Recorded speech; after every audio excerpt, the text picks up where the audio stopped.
Good day to you. Good morning, good evening, wherever you are. Welcome to Demon's Souls. This is actually press a button so that it doesn't go back to that movie. All right. So maybe a little bit of an introduction to my whole experience with Demon's Souls. Because there is a little bit. I still labeled this a first playthrough, because it very much is, and it certainly is for this one. Never played the PlayStation 5 version. That being said, a couple disclaimers here at the start. I did play the original a little bit, because it was at some point free on PlayStation Plus. So obviously at that point I'd already heard about the success of Dark Souls, and I also knew that there was a game that came before it that was PlayStation 3 exclusive, because a friend of mine had played it, or at least seen it. I don't actually, not entirely sure. Oh, for fuck's sake, that still starts.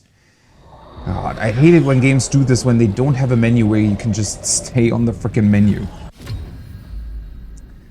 Let me see. Maybe if we'll go in here. Anyways, sorry for that, but you know what? No, that's, well, I'll have to go through this either way, right? Let me just very quickly see where the hell is. That's HUD. Controller? I thought it was here. Motion blur, film grain, visual filters. Ah, yeah, there we go. At least we have some pretty pictures to look at. Where was I? Right, so I had a friend who either heard or played the original Demon's Souls, and they kind of warned me, hey, by the way, this game's really hard. Yeah, that was a thing back then. We didn't really know anything about the game, really, except that it was supposed to be hard. Oh yeah, I did read an actual review of Demon's Souls, I think when Dark Souls came out, because obviously I heard how successful and how beloved Dark Souls was, and so I kind of went, wait, wasn't there this game that was free on PlayStation Plus that I have? That was sort of the same, so I think I googled it and I found a review, and they were raving about Demon's Souls, right? That it was a really, really unique game, something that hadn't really been seen up until that point. Something that actually, even back then, made them, because you have to realize when Demon's Souls came out, it was around the time when games like Assassin's Creed really started and took off, right? And you could already see how bland and uninteresting that Ubisoft formula was. So people were already at that point, right? And that's like, what, 15 years ago almost. People were already craving for the so-called old school gaming experience, right? Stuff that we experienced at the end of the 90s and whatnot. Where games were actually challenging you, where not everything was put out on the internet for you to know, but instead you had to find out a bunch of stuff, right? That was what drew people into Demon's Souls in the first place, was this, because it was, so much was unknown. People just didn't know how the game even worked at its core, right? Because this game has a very unique system, a system we'll eventually probably get into as well.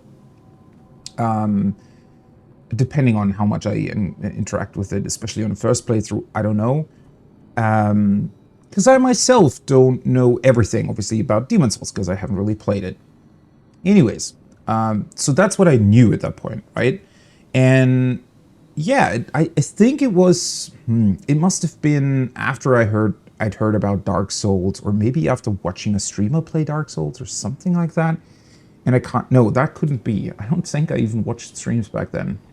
I mean, that was still like 2011, 2012 maybe. PlayStation 4 definitely didn't or hadn't been released at that point. But for some reason I actually launched it, right, and tried it out, and I wanted to see what it was. Unfortunately, well, especially at the time, I just wasn't really big on retro games, and I also wasn't really big on, well, games in general that were pretty, bland looking. It's not that I necessarily only chose games based on how they looked or how graphically advanced they were. But for me, it was a pretty big problem that the original Demon's Souls was very bland graphically, right? Already back then, especially with the performance on the PlayStation 3 and just the general... I mean, the whole game felt like it was basically one color, right? And so I just couldn't really bring myself to get into it. I wouldn't say that the game was super hard back then. I mean, sure, it was definitely way more challenging than other games, but the sections that I did play didn't really seem super hard to me, except obviously for the fact that if you die, you know, it restarted you at the start, which back then wasn't really a thing anymore, right? Checkpoint or very frequent checkpoints were already the standard in video games, and so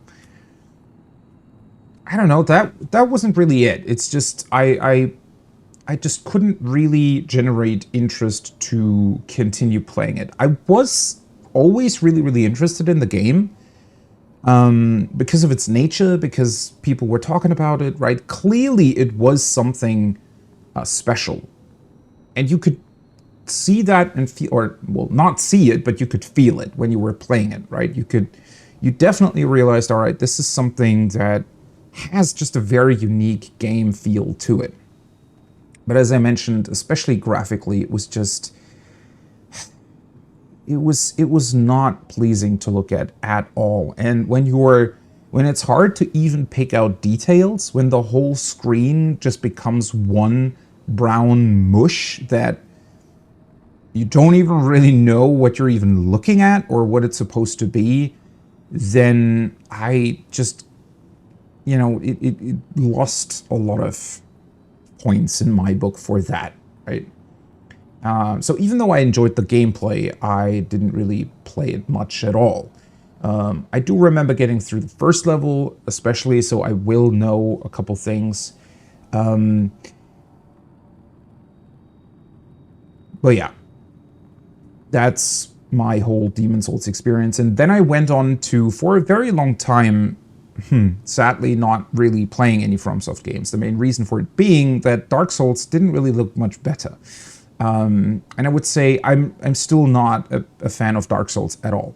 The Dark Souls 1, that is. I don't think that it's a good game, frankly, because whenever I played it, finally, Dark Souls felt worse than Demon's Souls in a lot of ways, not only gameplay-wise, but in a lot of different and other ways too. And it's just the whole second part of Dark Souls is completely unfinished, right?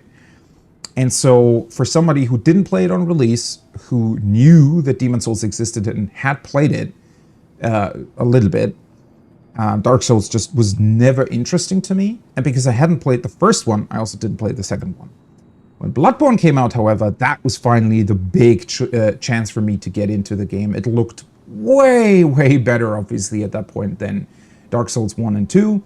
And so, yeah, that was the point of entry for me with FromSoft games. And, well, I went on to play Sekiro, I went on to play Elden Ring. Went back, played Dark Souls, still didn't like it. Played Dark Souls 2 for a little bit on stream as well. Played about 50 hours. At some point I do want to continue that, but we'll see when that happens. Until then, I finally picked up Demon's Souls on PlayStation 5 for Black Friday last week, and we'll see how it goes. I have seen quite a few things of it, because I do watch streamers like Peeve, who play this a lot, but mainly for PvP.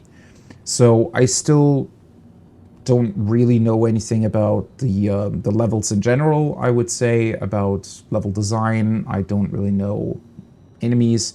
I certainly have no clue, you know, how enemies behave or how to engage them on any sort of gameplay level. So even though I will recognize certain things here and there, it's very much a first playthrough, and it's really only going to be the first level, I think, where I will remember a couple things about the original that I played and can maybe make some comparisons, although that in and of itself is already, is so long ago that I would be difficult to really make any meaningful comparisons in terms of gameplay, especially, or, any sort of detail, really. It's more that I may know broadly the general layout of the first level, and I think I still know a boss, something like that. But I'll mention it when we get there. Just as a disclaimer here at the start, I do find it very fascinating how people received from, or generally receive, they're still releasing them, right? Receive from some titles and the history behind them. And the thing that I'm actually most interested in, at least as of now, that might obviously change throughout the playthrough, but the thing that I'm most interested in for now with this game is to see if my impression of Dark Souls is the right one. As I said, I thought, personally for me, that Dark Souls was way worse than Demon Souls. Like, actually significantly worse in terms of gameplay and as a game as a whole, for various reasons. And I wonder if that feeling is still there, if I can pinpoint why that might be the case for me. And also why it might not be for others, because I'm still very, very confused why Dark Souls is still so...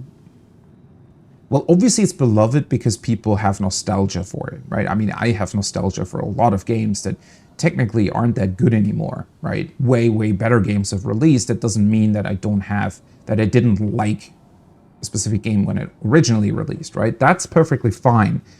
What I'm still confused about is why people still keep playing Dark Souls, and say that it really is still FromSoft's, or one of FromSoft's best titles. Again, I can see for a few reasons. Some of the level design around Firelink Shrine, for example, is definitely one, but... Well, my biggest gripe with Dark Souls really was that it was completely unfinished. Arguably, it's even more than 50% of the game that just, in my book, almost doesn't exist. Where it's literally levels that don't make sense, level layouts that don't make sense, enemies and enemy placements that don't make sense, and... well, yeah, a lot of other stuff as well that just doesn't fit. It doesn't feel like a proper game to me. That does significantly change with the DLC, which I haven't fully finished. I have to point that out.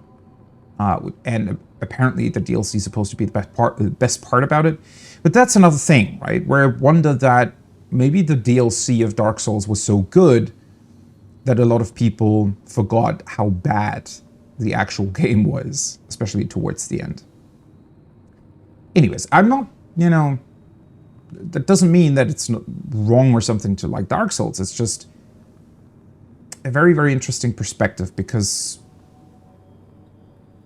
well, as much as I like FromSoft and their games, I'm certainly on the side that says, well, I wish they would innovate more. Elden Ring was more disappointment for me than anything else. It has a lot of really, really incredible stuff in it, but it also has a lot of really, really disappointing stuff, especially for someone who likes Sekiro a lot, right? And,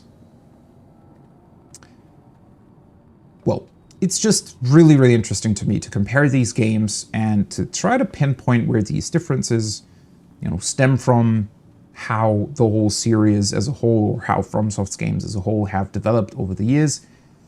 Hopefully we'll all discover and discuss that throughout this playthrough. At the end of the day, they're all still really, really good games, right? When I'm saying that a part of them is really bad. I'm saying that within the context of the games themselves, right? If the worst FromSoft game is the sort of bottom of your scale, then obviously, well, it makes it easier for me to compare different things because I can say, well, this part of Dark Souls is a 0 for me, a 0 out of 10, right? But that's within this scale of FromSoft games. Compared to other games, Ubisoft, it would still be a 98 out of 100 because those games are so bad, right, that they shift everything that's bad about FromSoft games a billion levels to the top, right? That's how incredibly bland and uninteresting a lot of AAA games sadly are, right? Well, does that mean that... I guess there is another discussion behind that of whether or not FromSoft's games are really good or whether or not other games are just absolute shit and so they look good in comparison. That's maybe a discussion for another day. I wouldn't necessarily say so, but there are a couple of arguments that you could make for that.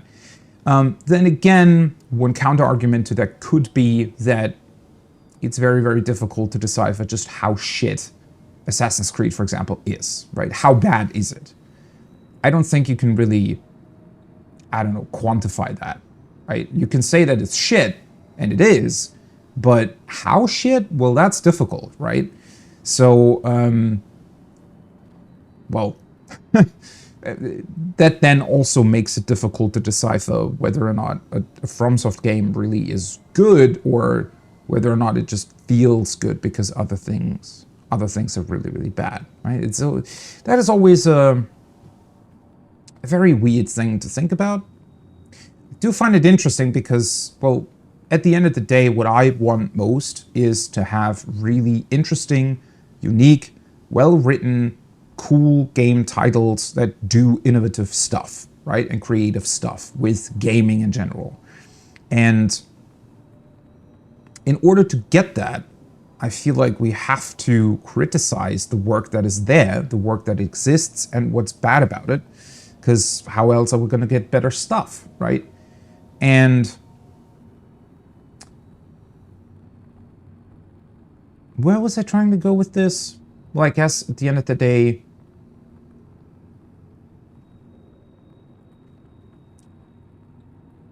when you're trying to decipher whether or not FromSoft is really good or just better than the rest, that's also a discussion about, well, how much potential do these games still have, right? What do they not do, even though they could, right?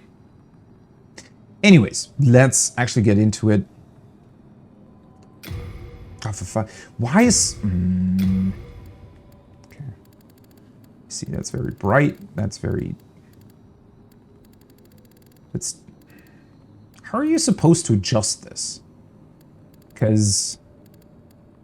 well, first of all, I want to see, but I have to turn it down quite a bit to see the clouds on the right picture. Is that even coming through on stream? Probably not. I think I'm just gonna mostly keep these on default. I mean, with a very good screen, you might be able to increase or decrease some stuff here.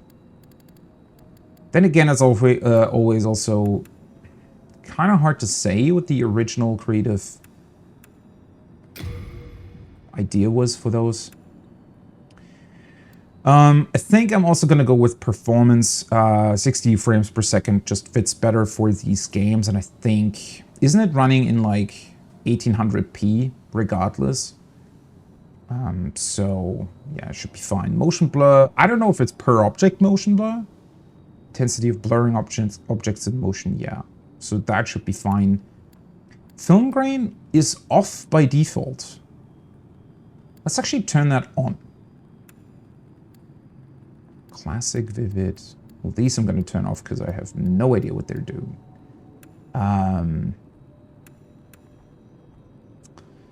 Yeah. I mean, if anything looks bad, then we'll just adjust it again, right?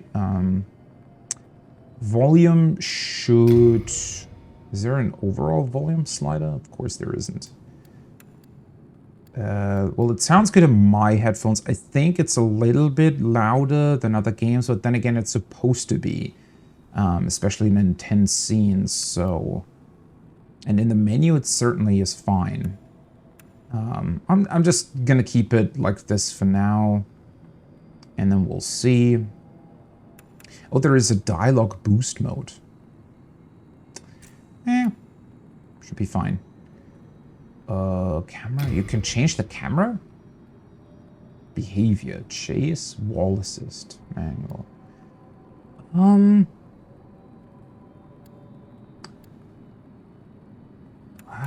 Well, I don't know how well it works. I think back in the day in Bloodborne, I had to change it to wall recognition or whatever, because it was absolutely horrible without it. But yeah, that's all stuff that I'll have to see within the game. Subtitles, I think I'm going to keep on. Usually I don't like subtitles, but for this type of game, you never know when they're throwing around like old English words or something. Yeah, it should be fine. And then, obviously I'm going to keep network enabled. Because I do want to be invaded, if that can happen. Auto-equip items, show helmet. Sure, HUD is on. Off, custom. Equipment, souls counter. You can put it to dynamic. These can either be on or off.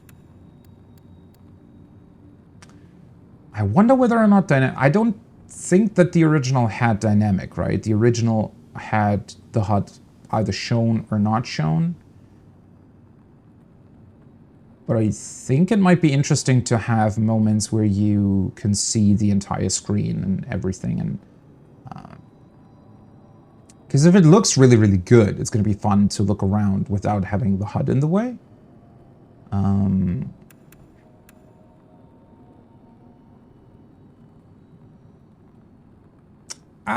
Do I want to put this on? Let's actually turn that off, I think. Yeah. These are saved, right? Should be, yeah. All right. Well then. Demon Souls? Let's go. Oh yeah, obviously at the start we'll have character creation. That'll probably take a while. Just to, yeah, make you aware of that. Body type B. Oh yeah, also I think that the music in Demon Souls is way better than in Dark Souls. Music is kind of a sore point for me in FromSoft titles. I've never really been a fan of the music they put in their games, because I feel like they're missing a motif a lot of the time. It's not bad music or anything at all, but for me it's missing this connection, right, that you usually get between certain pieces of music that play at certain points that you can then connect to moments or characters. That's what I like the most about both music and movies, but also in games. And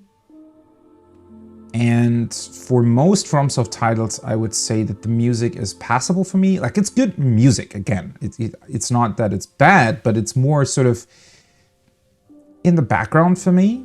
It's very, very rarely a thing that I notice and really take in.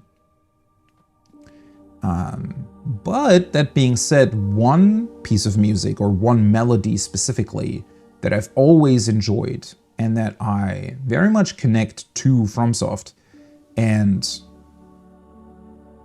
really all of their games somehow, almost a theme for everything they've done, is this Demon Souls melody that's now playing in the background, right? That's also, I think, playing in the Nexus, the main hub area of the game.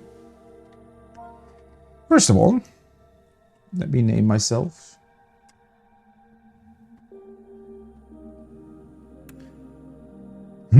Starting class will be interesting. So we have a soldier. Looks kind of funny. Let's go through them one by one. Soldier. A low-class soldier that always stands at the front line of battlegrounds, with high vitality and durable armor equipped for encroaching dangers. So you start out with 14 vitality. It says soul level 6. I wonder if they're all on that level. Intelligence 9, endurance 12, strength 12, dexterity 11, magic 8, faith 10, luck 10.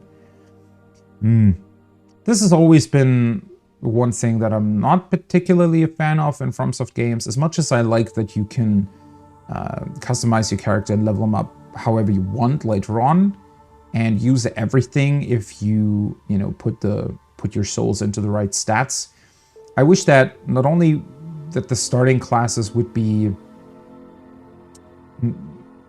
have a bigger difference between their stats, but also in general that I think all classes should just start on level 1. I generally don't like that when games do it and start you on a higher level than 1. I don't really understand that. And the same goes for the stats here, right? Shouldn't the lowest stat technically be 1? So magic would be 1, and then dexterity would be 3, strength would be 4, and so on and so forth. I feel like that would make way more sense. Because what's the point of having the first 10 levels if you can't choose that? I don't know. It's always irked me somewhat. Knight. A knight class of a rather advanced area of southern Boletaria. Fitted with sturdy armor and adept at close combat, ready for ensuing situations. Starts out with fairly high strength. Obviously, the knight set is kind of the marketing armor, let's put it that way, of Demon Souls. Which, for a first playthrough, maybe it will kind of funny to play as a knight just because it's the, well, quote-unquote default. Let's see. A hunter. Specialist at outdoor activities. Wields an axe and bow, well versed to deal with both manners of danger. A bow, you say? Well, bow is always really finicky in these games, so... don't know if I'm even going to use that. A priest. A soldier of the church that believes in the god of this world. Adept at close combat and can draw upon a restorative miracle. I like how they're just saying believes in the god of this world, right? So it doesn't even matter what kind of god it is.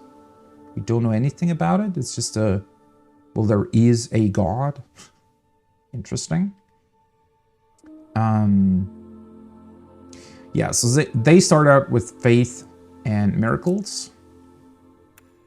And we have a magician. Like the armor set. The detail on these sets really is pretty incredible. The interesting part about it, graphically, isn't even the texture resolution. I don't think that the texture resolution is anything,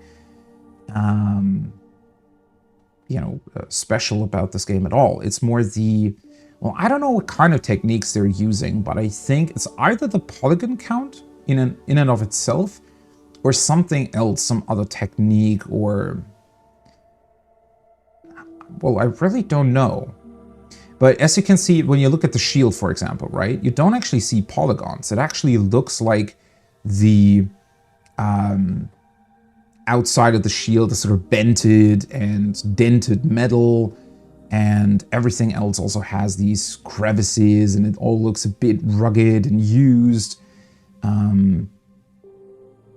So just the shaders and, I don't know, the overall look of the assets is of much, much higher quality compared to a lot of other games that have released over the past couple of years. or even the last 2 years since this generation started, which is also due to the fact that this is a PlayStation 5 exclusive, right? Games like the new God of War, for example, Horizon Forbidden West, they are still releasing on the PlayStation 4, which I think does actually prevent them from using some techniques that can be shown off here, although I don't necessarily know the name of them. Magician. Commoner that officially learned spells. Skillfully commands magic spells with high intelligence to deal with combat afar. 15 magic and 15 intelligence. So there are 2 different stats for that? Magic and intelligence? Okay. Interesting. Can I? No, there's no way to look at a more in-depth explanation of the stats at this point, I think. A Wanderer, a lightly equipped soldier that continues an aimless journey, wields a falchion and a dagger to handle situations requiring quick wits and fast reactions. Falchion looks pretty cool.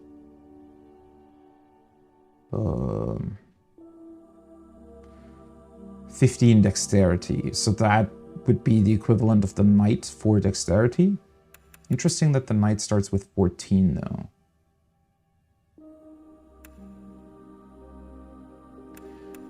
Soldier is kind of a jack of all trades, a little bit less intelligence and magic, but more vitality, right? I guess, especially with the vitality, it might be, well, you could call it sort of the little bit easier starting class, maybe. And then this is when you already know that you kind of want to go for a strength character. Hunter is interesting. Hunter is sort of a mix between dexterity and strength. A little bit higher endurance, but no magic or faith. And then we have the priest, who has a lot of faith. The magician, obviously, with a lot of intelligence and magic. And the wanderer is dexterity, which is interesting. You'd think that the hunter would be high dexterity, right? You'd expect these stats out of a hunter, not necessarily a wanderer, but all right.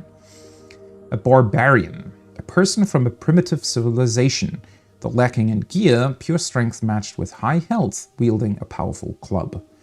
So you get even more vitality and more strength. A lot of endurance, but a lot less intelligence. A thief. Thieves are hired by royalty and engage in dirty jobs, specializes in crafty and indirect tactics over conventional methods. You have a lot of luck as a thief. That's interesting. Still high dexterity. A temple knight. That looks very, very heavy. Also have a halberd. I don't know what kind of temple. I mean, the shield looks... It does have this one line on it, but hard to tell what kind of temple they might stem from. Don't really see any sort of symbol or anything. Just more basic or random stuff on the armor, it looks like. Special knight that protects the Temple of God, heavily clad and equipped for crowd control, who draws upon a restorative miracle. So that's kind of the same as the priest, except for strength? No. Huh. Okay. And then we have royalty as well. That's the one that starts... Oh, wait. A couple of them are different. So knight starts at soul level 4, compared to 6 of the other ones. Then we have the barbarian at 9 for some reason. Thief also starts at 9. The temple knight starts at 4? Okay. And this guy starts at 1 for some reason. A person of royal descent who has officially learned spells. Commands the spell Soul Arrow with the benefits of a rare ring. Okay.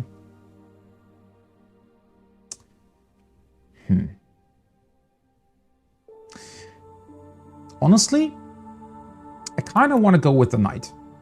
Because none of these... Well, first of all, I'm usually a guy for magic, but I kind of started out as a magic-wielding character in Elden Ring and used a lot of magic throughout that playthrough. I'm still going to use magic here as well. I'm probably going to use more or less everything that I can during the playthrough. I don't really want to go for anything specific at all. I'm just going to see what I like and then go for it. But I don't necessarily want to start out right away as a magician. And yeah, considering that it's the first playthrough of this game that I'm doing, I think I'm actually going to stick with the classic Demon Souls Knight. Wait, what is it doing when I press? Oh, you could. Well, that's kind of pointless, isn't it? Oh well. Guess you can look at the artwork even more in detail. I like the scarf. Just adds scarves in games usually add a really, really cool layer. Also make it, I think, well, the reason for why they might be used fairly often actually is that it might hide weird deformations around the neck area, right? Because obviously stretching skin, things like that in terms of the texture that you're using can be quite difficult or can look quite ugly compared to other things, right? An armor piece that doesn't really deform at all is much easier to display than stretching skin. So sometimes I think scars are used to cover that up a little bit. I don't think that's necessarily the reason here, but it certainly adds a really, really cool layer of detail. And in general, as I already mentioned, I like all the little bits and pieces that other games typically don't really do. So the dents on the metal, in general, the armor isn't really shiny. It's a little bit, not dirty, but it has this effect of metal that's oxidized a little bit, right? That's not fully clear anymore. It has a lot of, there's just a lot of use, as you can see, that these garments and the shield and weapon have already had. Though the weapon does look quite sharp, I have to say. And yeah, the thing that you can see around his neck, sort of the top opening of the body armor, I think, might be, or maybe another piece that he wears around the neck. It actually has at the side, it's not fully connected, right? It looks like two pieces that have been bent into shape, which is really, really awesome. That's a really cool detail and a thing a lot of games would not do because it, well, technically requires more polygons and whatnot to be added, right? So that's really awesome. And then seeing all the different sort of leather straps, everything that's used to actually attach the armor to his body. I wonder what that crystal looking thing is at the hip. I wonder if that's sort of a light. Why would we have that crystal? And then we have a satchel where probably all of our items are going to be in. And then there's also something on the shield, which looks like a dragon of sorts. A yellow dragon on a black background. Hopefully we'll have more chances to view that in-game as well. But yeah, let's go with a knight. Do I want to go with the starting gift? I think in Elden Ring I actually chose no starting gift. Usually all of these items can also be found in-game at some point. Orchid of Guidance, a stone that radiates a guiding light. Yeah, that's probably not really all that useful, although it looks cool. Grass Jelly, recovers some of user's HP over time.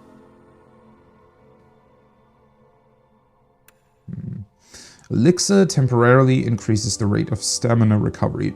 See, that's an item that I typically don't really use. Because I either always forget about it or it's just too finicky to really make use of it. Bright Water, recovers some of the user's MP over time. Well, we're not really starting as an MP using character, so... Providential Ring, raises item discovery.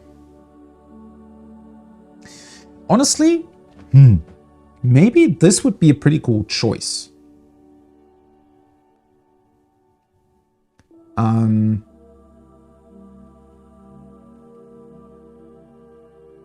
simply because it might give you more opportunity to play around with the different things that can be found within the game. I'm obviously not really familiar how drops and drop rates in general work in Demon Souls. In Dark Souls and Elden Ring, I think enemies can, well, they have certain chances of dropping their equipment, essentially. I don't know whether or not the same can happen in Demon Souls. It might be interesting to utilize this, because it's not really giving you a benefit, it's just giving you more options. So that would be pretty awesome.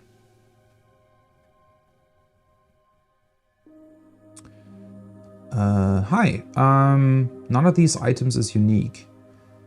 Nah, you're fine. I don't think that's really a spoiler. I mean, I kind of know that, I think. I think that's always been the case, right? They're never giving you, except for maybe... No? No, I don't think any other FromSoft game ever had a unique item in these, right? It's just a... It's not even giving you much. It's really just a tiny sort of starting benefit, right? But a ring like this might just be interesting to have for the start. Kunai is probably not going to be for me. Poison throwing weapon. Firebomb. Yeah, most of these are just one-time use, right? And things. I'd imagine that firebombs, for example, will be quite common later on, or even something that you can just buy from an NPC at one point. Serves as bait for the soul starved. That sounds interesting. Soul remains.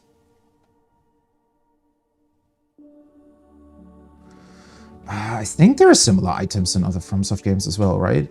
If I'm understanding this correctly. So you throw this and then enemies will run towards it, possibly giving you an opportunity to strike.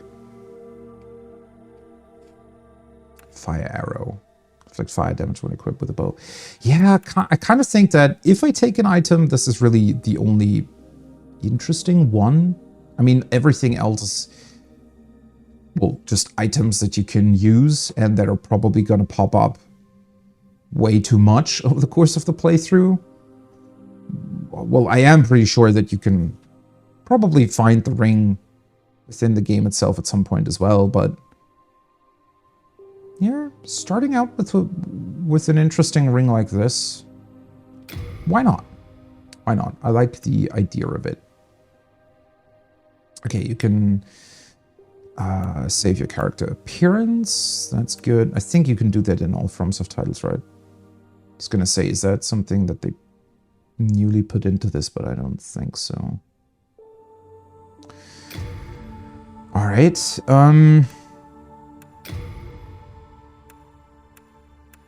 Let's see. Okay, that's what I already chose. Choose your movement style. It's only 2.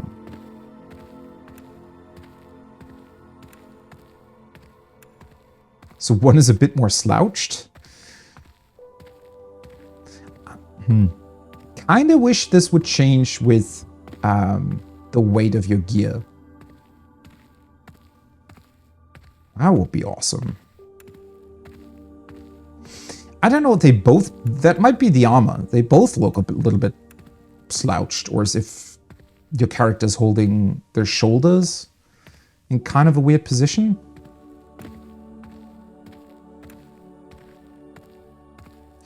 I have to say I actually like style B more, because the first one looks like you're trying to go upright, but can't for some reason. And the second one looks like you're just slouching because maybe you're wearing too much. Looks a bit more natural, I think.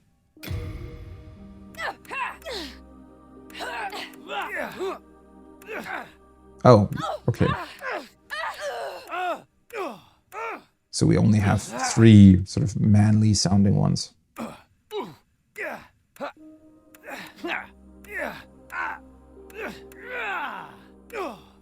They don't even sound that different.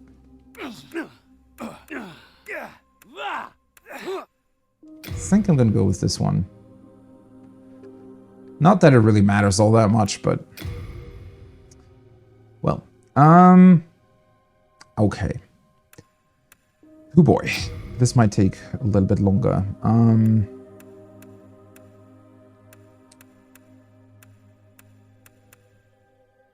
The presets are, wow, quite something. Can certainly make some awesome looking characters in this one. Okay, now do I want to...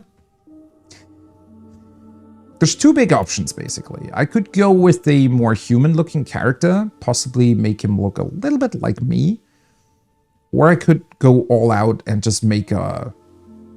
well, a character that might fit the universe a bit more.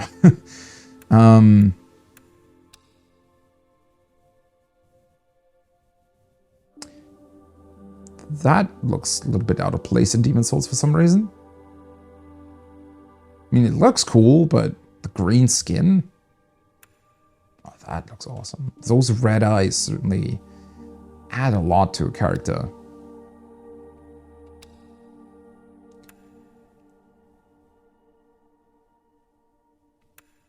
I also have to... I have to remember, there is... in Dark Souls, you have the... I don't even remember what it's called. Soul form or something, right?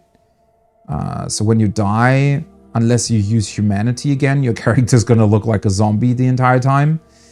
I think something similar like that might exist in Demon's Souls. I'm not entirely sure about that. If so, it's probably going to be a little bit disappointing that your character might look like shit for the majority of the playthrough, but obviously I still want to create a cool looking one.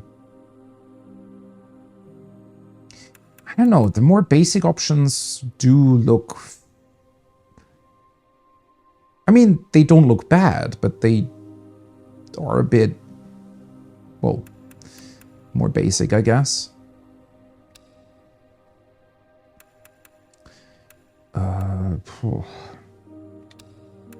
Let's maybe start with this one. And let's see what we can do with it.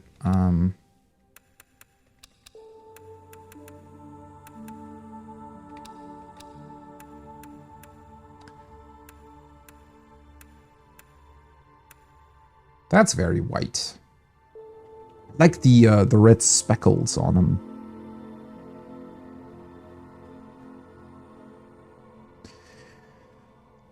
The graphics are certainly really, really good, but you can still see that they're not perfect yet, right?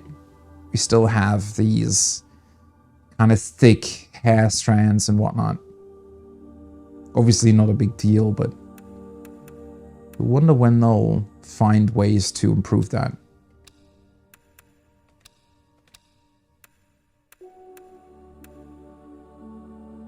I think I like the redder tone a bit better. What was this? Oh, okay, this is how you make them.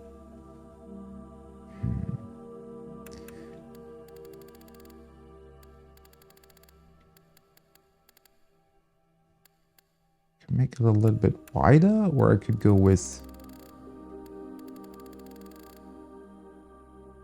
How did they make those really dark looking characters? Like almost black face? Because this is just a color, right? I guess I'd have to put the saturation up and brightness all the way down. But it still retains the color a lot.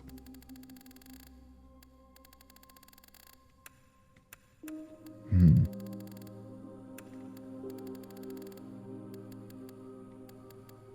necessarily want to go for that.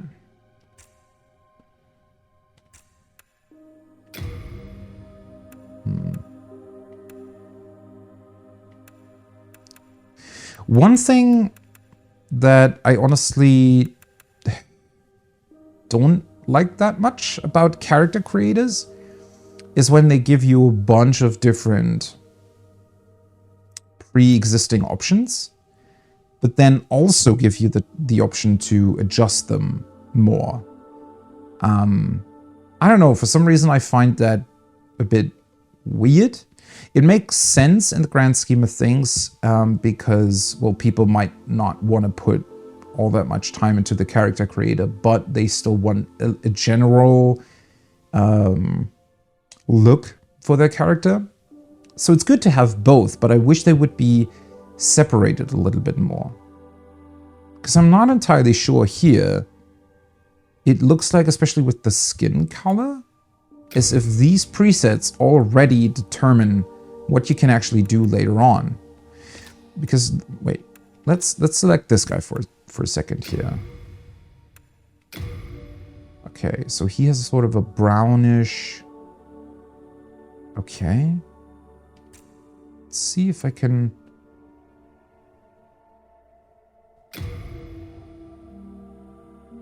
Idealized you or realistic you? Well, that's the question of what you can do here. So far, nothing's me at all. Okay, let's try to do something similar. Put this all the way down. What? It looks... It's hard to say. It might be due to other factors. Doesn't really look as black as the other guy. So I might have to start with that other face if I want that. Because I'm pretty sure that this, in terms of the color sliders, is very similar to the other face. But it looks way brighter for some reason. Way more orange. Sort of a more orange-black.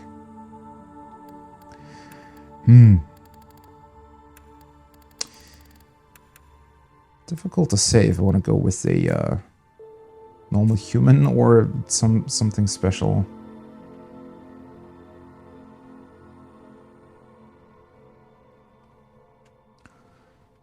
Yeah, I think so too. And I like that most of the time. It's really awesome to... Well, typically I think in games I do a somewhat idealized version of myself, right? So, well, for the most part, you can never really make yourself, because in most games, characters will, for example, be really, really...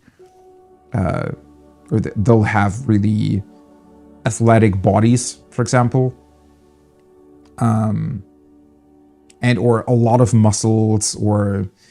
I don't know, it's, I think a lot of stuff is very difficult to recreate. And then obviously, in terms of sort of more intricate details, you never really get that many options. I feel like most character creators only have, I don't know, 12 beard options, for example, even though there's way, way more out in the real world, obviously.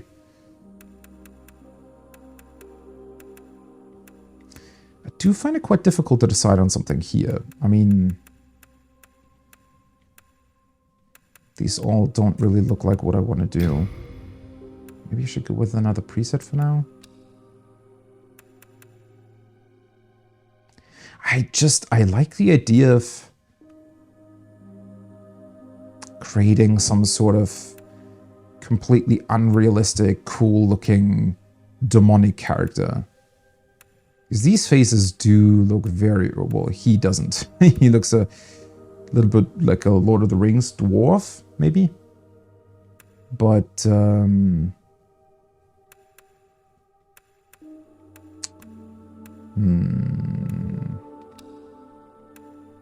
He just looks so awesome, doesn't he? Cool idea for a character. Okay, let me see what I can do with this face.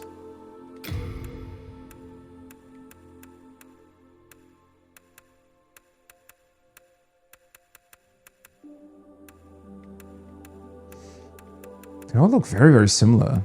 Some even a bit... I mean, this is not... That's a very strange face.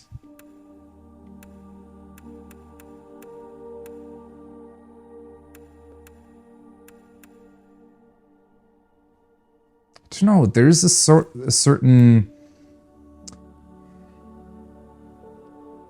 I don't want to say comic look, because that's not what it is, but the game certainly has a tiny bit more stylized look, not completely realistic. Let's see. Because you get presets. See, that's what I meant earlier. It's not entirely clear.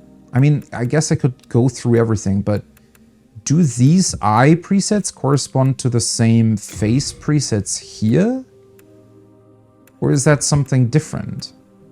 Are there certain options that I can only choose here that aren't available in the submenus? Or are these just bits and pieces that have been put together from the submenus? I wish that would be a little bit clearer. Because it doesn't look like... So you can change these things. But certain other parts, I don't think you can change all that in depth.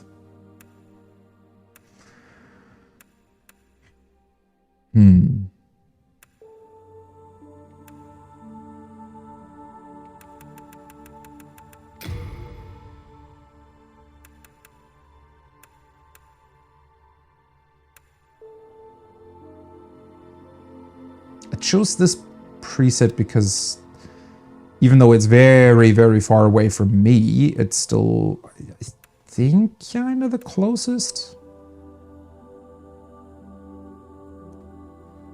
Unless, I mean, this hairstyle obviously looks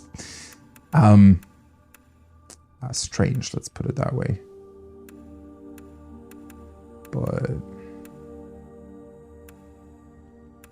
maybe it would be easier to create a face that suits me more, because he looks a bit too, I don't know, sort of general Hollywood hero type character to me. He as well. This might be a little bit more of a realistic face form to start with, but let's change the hair. What do we get anyways?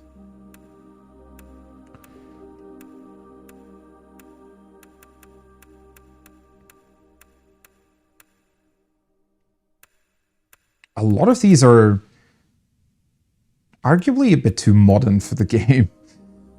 Okay, just a sort of scruggly look. Oh, that's it.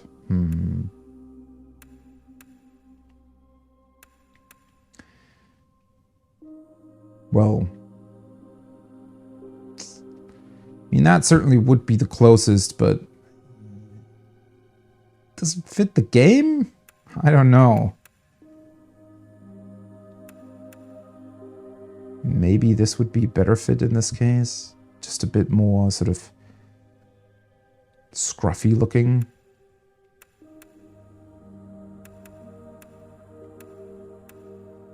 Actually, not the biggest fan of how the game portrays the hair. I don't know. Some of the strands just seem a bit too thick. I don't know. Let's go with this.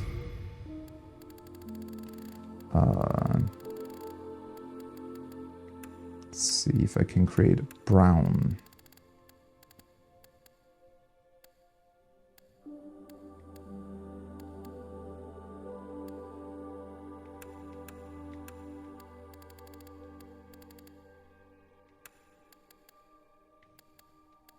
Bit too reddish.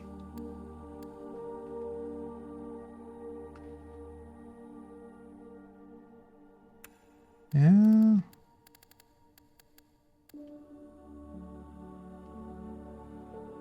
I think that works. Let's go with that for now. The facial hair, let's see. Ooh. A couple of these are really, really cool. It's only 8.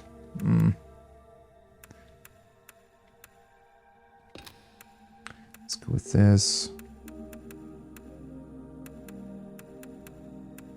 Don't think I want to have much of a beard at all. Just sort of a general unshaven look. Might be pretty awesome.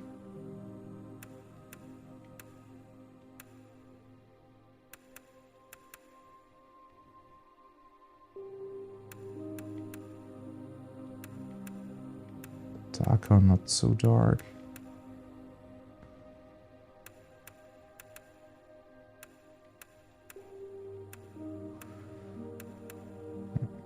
Let's actually go with this. Color should be fine. Alright.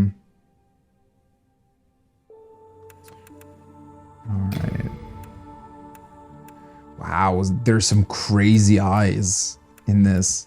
I mean, these look very awesome because... well, they remind me of a person that has already had their soul sucked out of them. Or something like that. So that's pretty cool. This obviously could be a dragonborn of sorts. This I'm not entirely sure. Feels a bit more like this would fit in Cyberpunk. Let's go with the normal one for now. Okay, eye presets are in here too. I feel like the eyes are fairly large, maybe? Okay, 3 doesn't look too bad. The eyelashes are a bit too pronounced.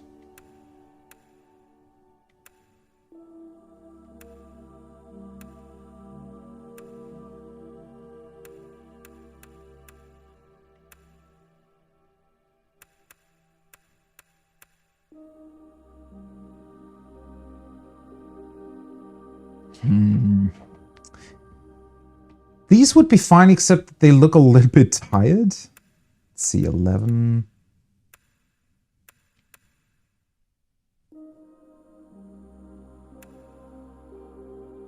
These are a bit too big.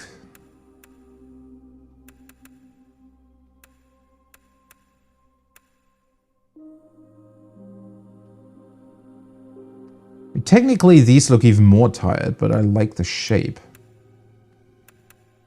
Let's see, what else can I do? Spacing.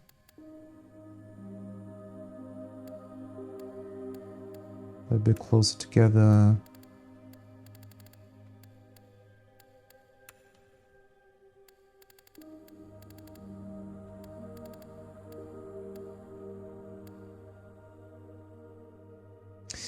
Yeah, in terms of the things that you can then really adjust in detail, there isn't really that much to go on. Not that big of a deal, but it does make choosing the individual things a little bit more difficult. But I think I'm going to stick with these. I just wish that you could make the eyelashes less pronounced. They look... but it just looks like they put on eyeliner, doesn't it?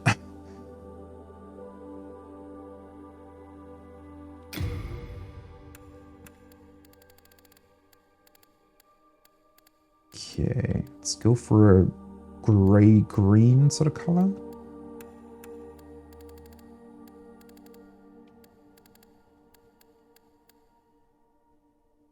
Also, there is a fairly thick black line around the irises that I'm not the biggest fan of.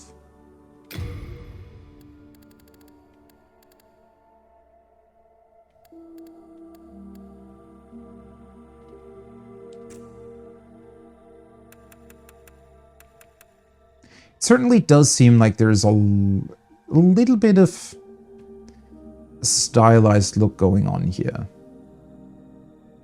Also, these are definitely too green.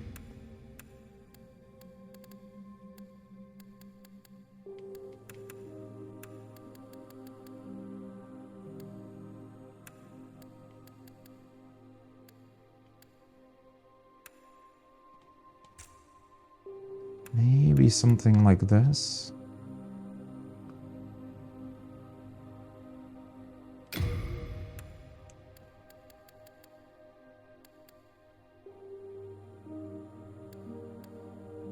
Yeah, that looks good. Greenish, but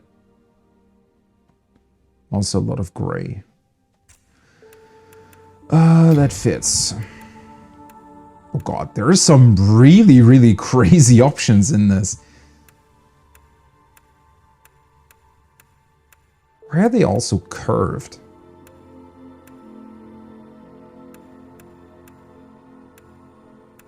Very thick.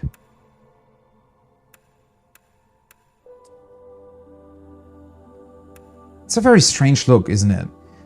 It looks like they are both too thin, yet at the same time too thick. As if there just aren't enough hairs, but they're covering a way larger area than they should.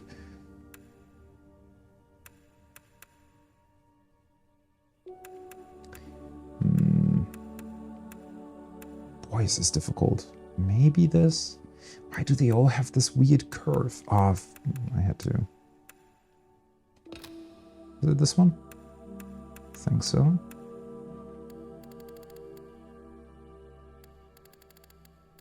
Let's bring them out a little bit.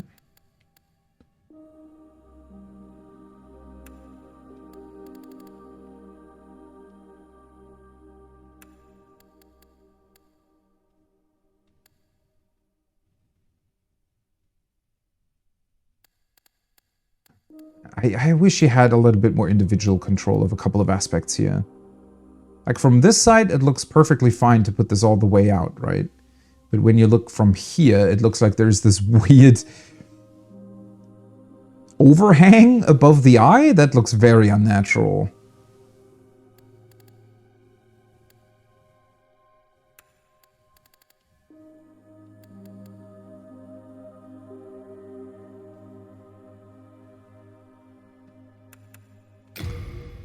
Okay, let's see. Let's make them a little bit darker. Yeah, that's fine. Maybe even a bit... Oops. Tiny bit brighter again. Alright, let's go with the nose next, because that's a little bit too big for my liking.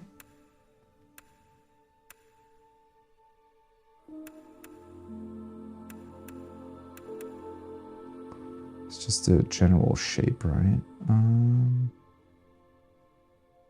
Let's see if I can make this a bit smaller. I actually don't have a big nose, I think. It's a bit too round, though.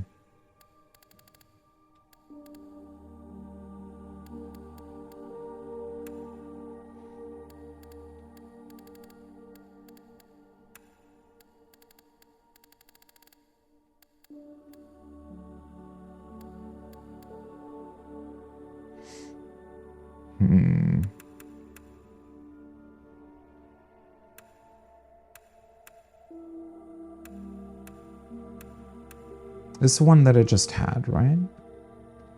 14.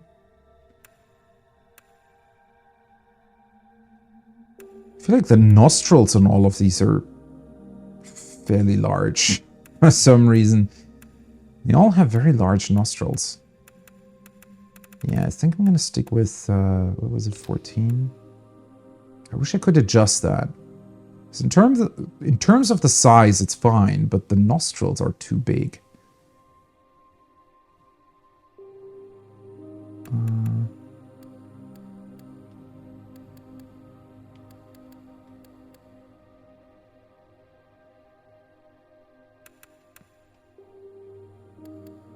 I mean, of course I could do this, but that just doesn't look realistic either. He looks very tired, doesn't he?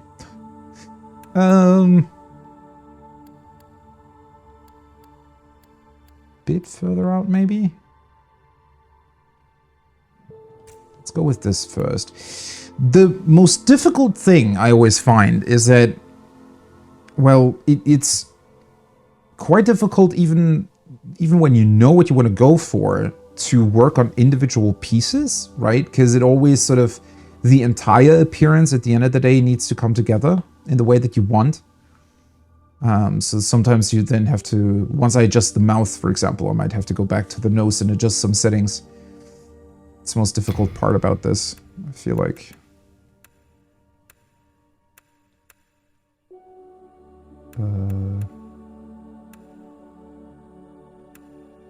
Can still adjust the angle.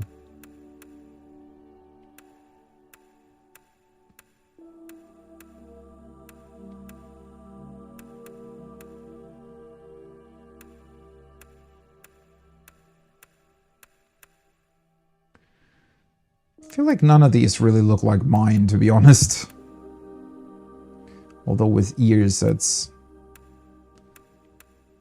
quite difficult to say most of the time.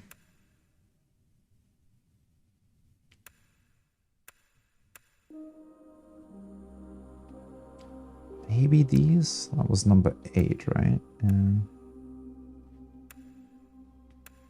Although, nah. 9 is fairly round.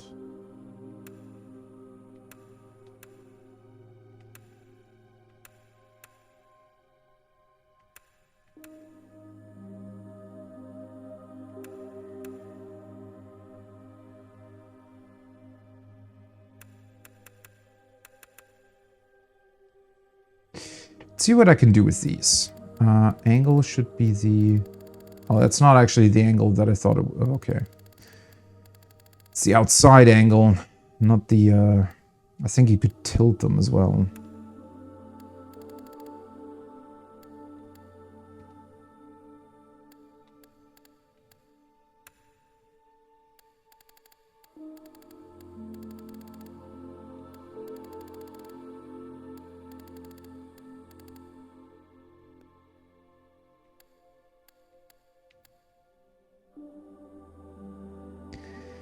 Well, it's better than nothing.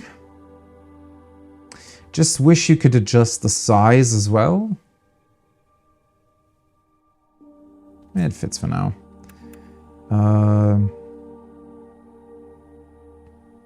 Yeah, let's go with the mouth next.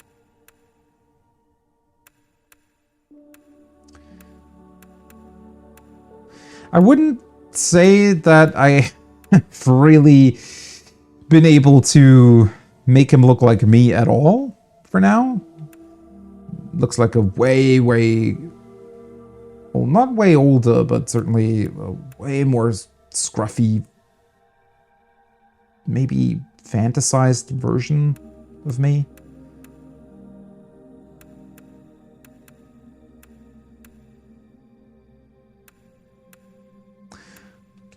Do they all have a slight sort of tilt going on? Because it looks like it.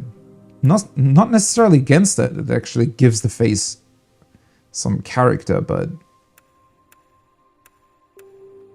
it's interesting that it's on every single one. Let's go with these. They're a bit thinner. I feel like a lot of them are fairly thick lips.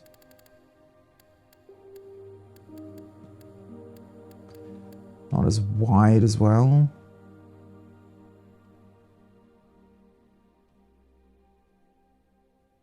It's a little bit of an underbite going on, though, that you probably can't adjust, I fear.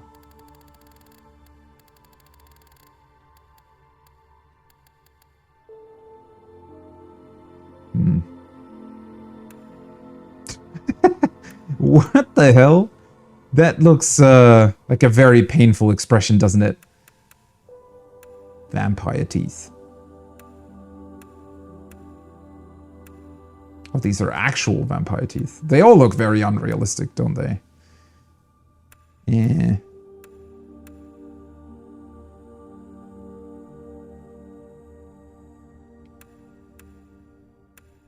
And almost all of them. Actually, the vampire teeth, except for them being pointy, actually look the healthiest out of all of them.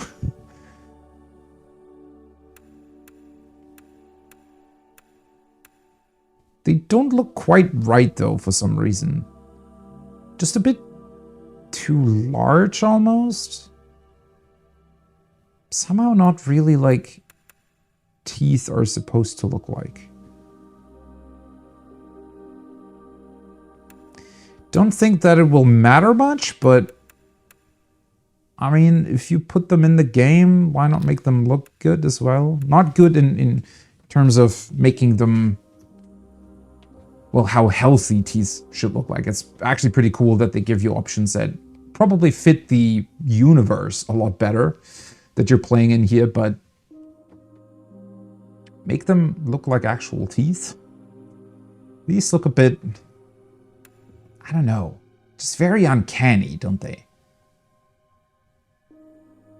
Somewhat unrealistic. They're also a little bit too... like, the individual teeth are too big, but the entire... what's that called?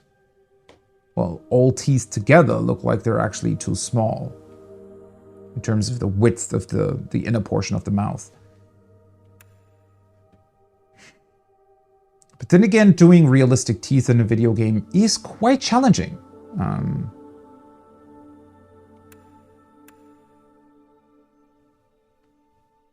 Probably also just doesn't receive as much attention as other stuff, because teeth typically aren't seen all that well, even when characters are talking. So not that many resources are poured into the teeth themselves, I'd imagine, for the most part. But if you put them so front and center and you can actually choose different teeth, then maybe, you know, it should be a bit different.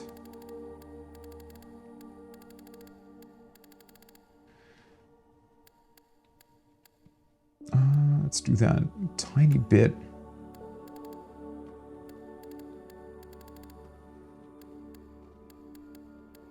Make it a bit wider. Yeah, should be fine.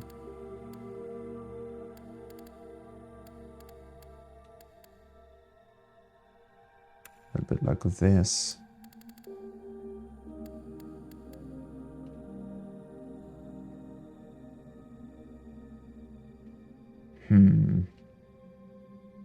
It's actually not too bad. I am a fan of this face. It's just...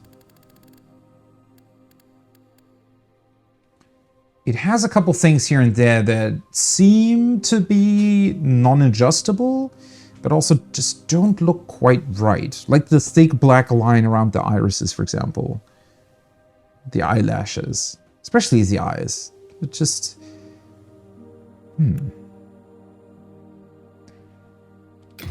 I can still choose this hair, but...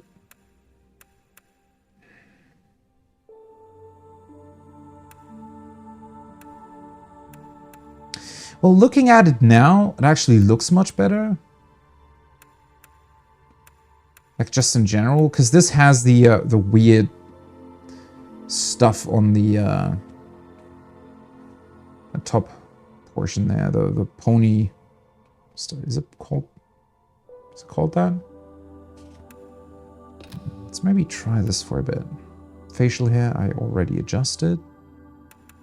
Right, wasn't there also a let's see, H is here. Skin, this is skin color.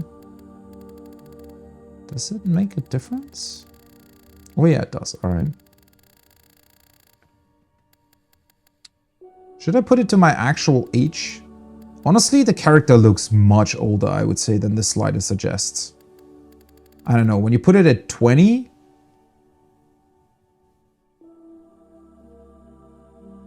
I guess you get a little bit more acne, actually. But I feel like the skin doesn't look smooth enough for a 20-year-old.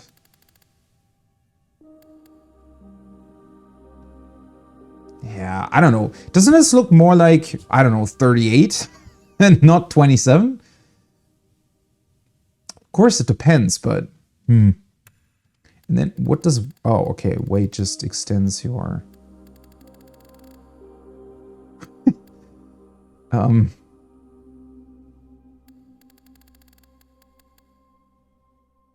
go with a little bit here. Might want to readjust the jaw just a little bit. It looks... that is so difficult to decide on, right? It looks so good from the side when you increase this. I like what it does to the cheeks, but when you look from the front, it makes the jaw way too wide.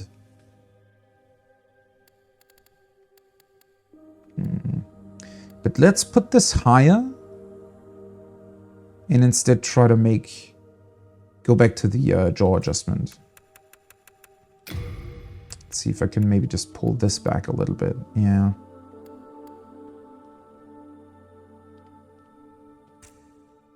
From the side, it does have a couple features of my actual face, I would say. From the front, not all that much. Ears, eyes, anything that I haven't adjusted yet? I don't think so. So if I were to change these presets, it probably messes everything up, right?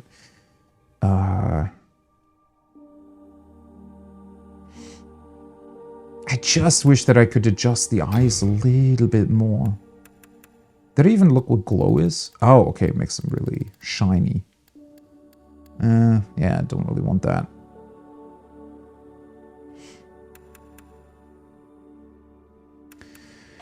I really wish you could take away the eyelashes and the thick black lines around the eyes.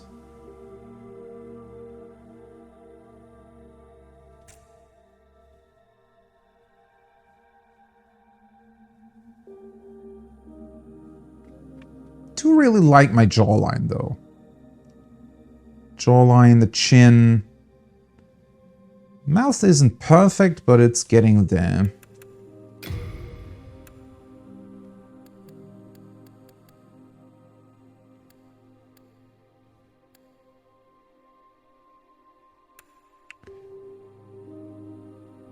Yeah. Honestly, don't want to mess around with it too much. The things that I would like to adjust don't really seem adjustable.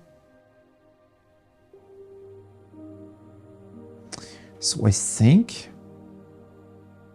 I might want to go with this. One last look in here.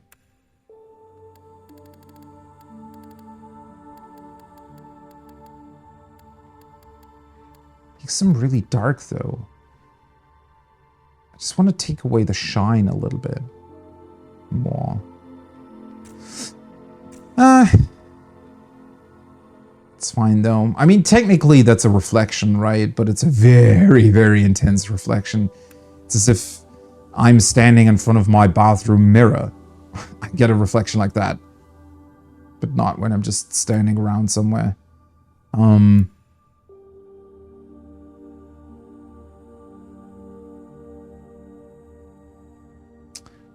last look.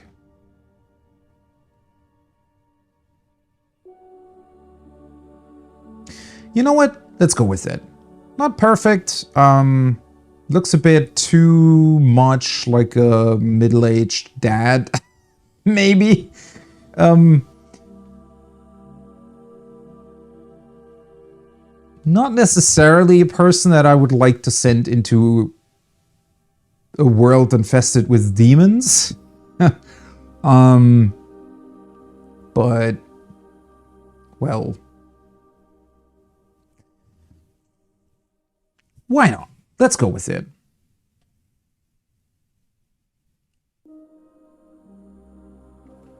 Oh, thanks for saying that. Yeah, I do very much like to fuss about sort of smaller things and little details, and do also like to look at details and things that they put into the game in a more detailed way and think about it a little bit.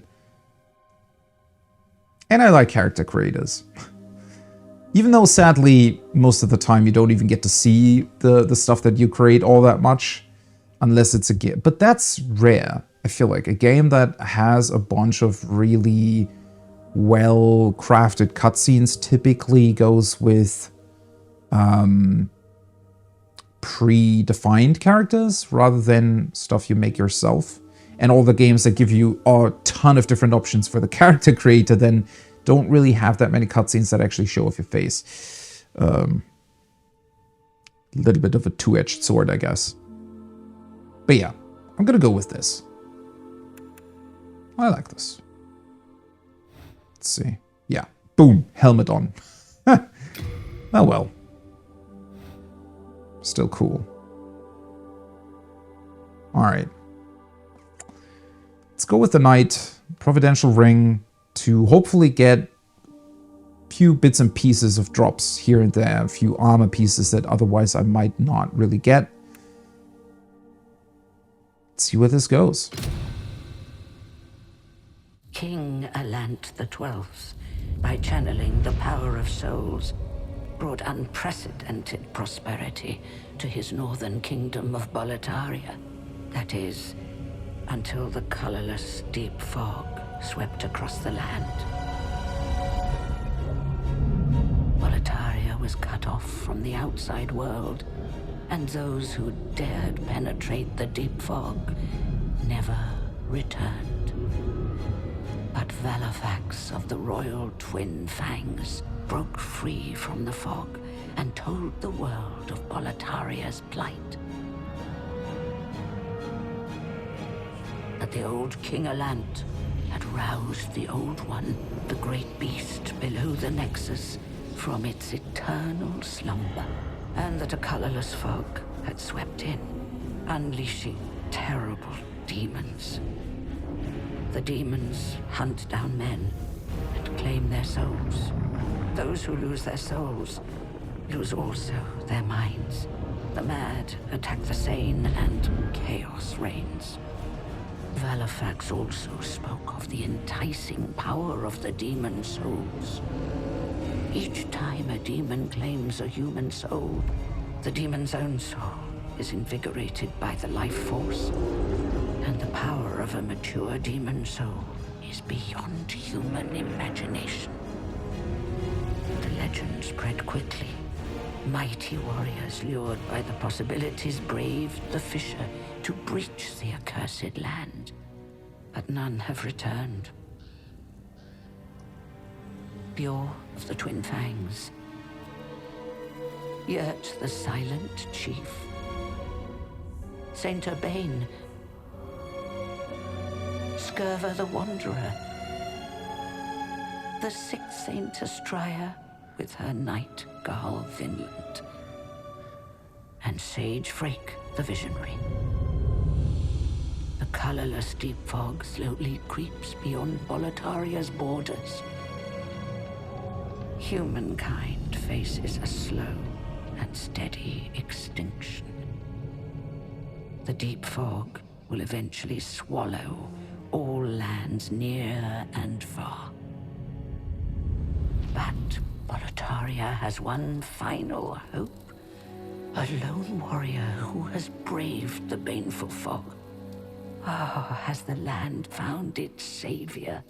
Or have the demons found a new slave?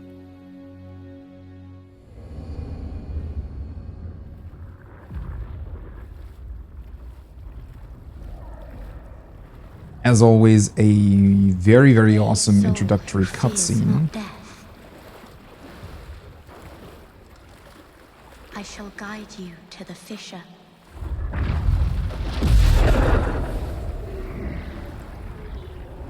So that you may lull the Old One back to slumber.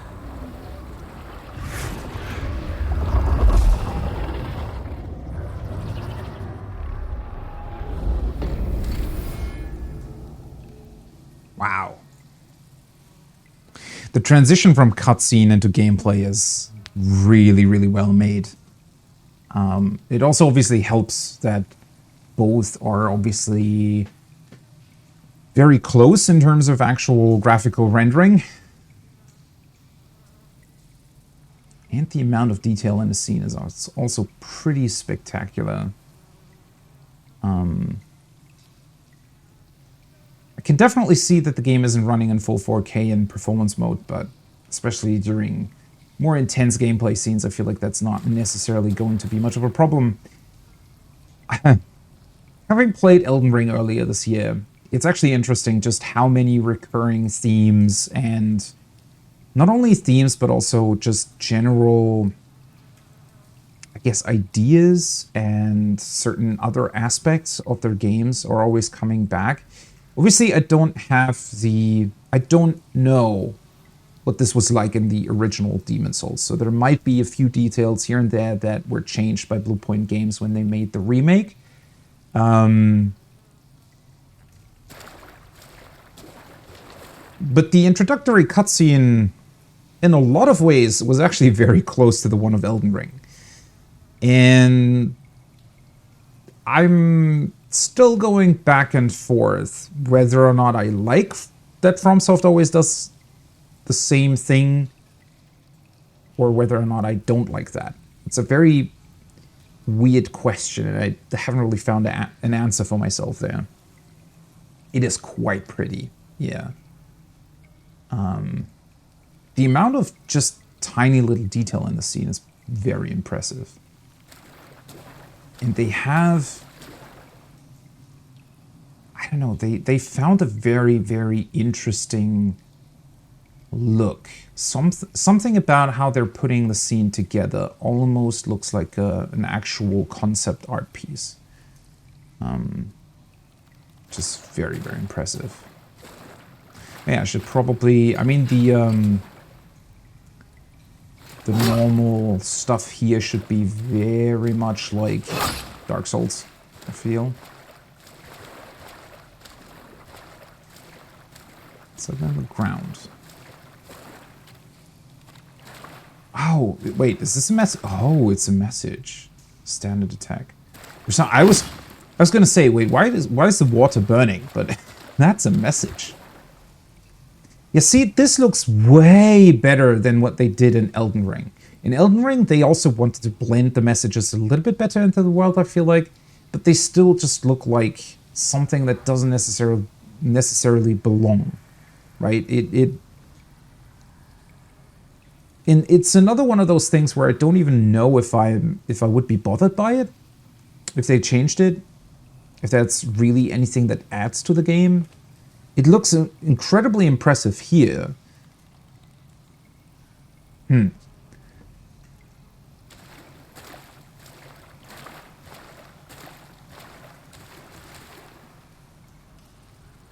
Oh, hello.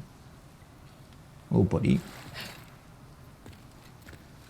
You gonna attack? No. Okay. So I guess they want me to actually try out what tutorial messages I read. I imagine that the symbol at the top there, the exclamation mark, is probably from my ring. Man, the game looks awesome. There's so much detail to the scene, it's actually crazy.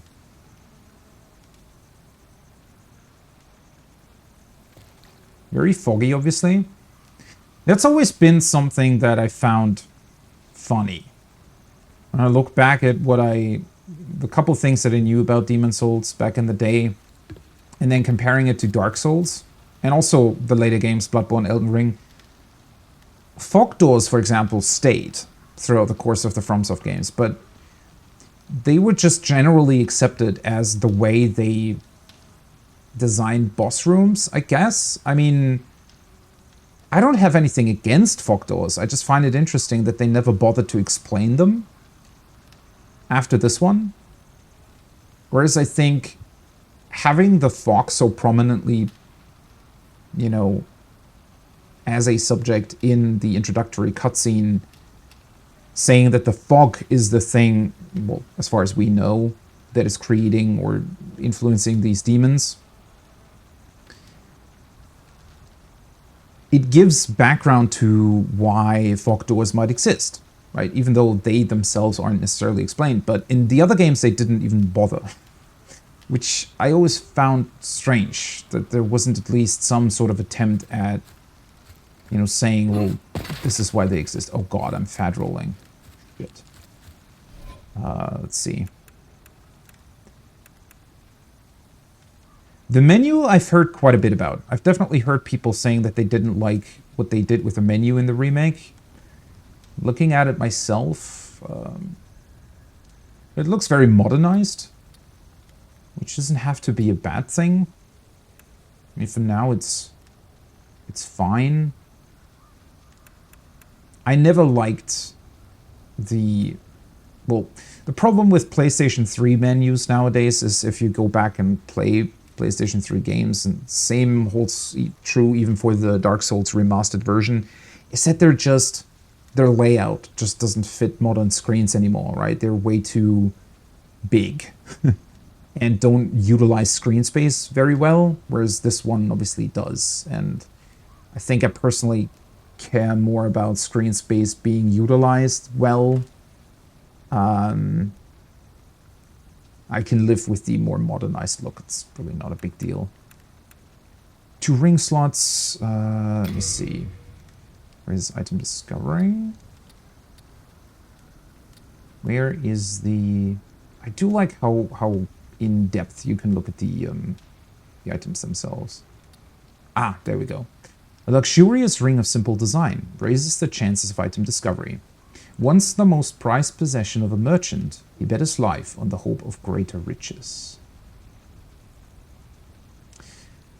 Wonder if I'll remember this line if we meet merchants in the game.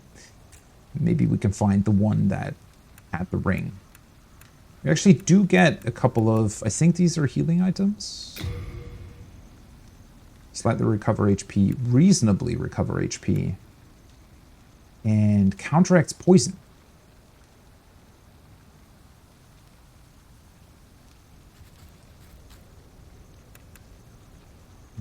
Let's see.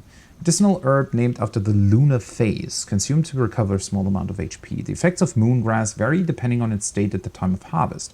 Crescent moongrass is picked while very young. Which makes me wonder if the moon actually plays some role in this one. I think the moon has always been... Well, it's been very prominent in Elden Ring, obviously. It's been somewhat prominent in Bloodborne. Well, I say somewhat, actually. It's been very prominent in Bloodborne. For also some funny and sort of not so good reasons, but it's not really been a thing in Dark Souls, I don't think. Let's see. A petal of a crimson flower that floats on water, consumed to counteract poison. It became a popular ornament amongst the nobility for its beauty. I can see that. Looks very awesome. It's definitely really, really cool what they did with the 3D assets here. Makes it very immersive if you can actually, you know, see the items in full detail like that. Oh, and we have 2 different swords as well. The long sword. Physical attack 80. It's going to be interesting to see how these weapon upgrade systems and whatnot work in Demon Souls compared to the other games. Standard straight sword. Though run-of-the-mill, straight swords are versatile weapons that provide a normal attack, which is effective against a wide variety of targets, as well as a potent thrusting attack. I like what they do here with the background, right? It's this black background in the menu with sort of a white shine at the top.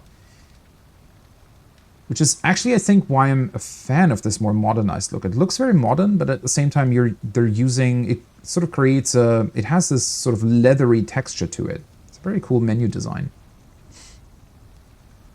Looks a lot more detailed than just making it a black background or something.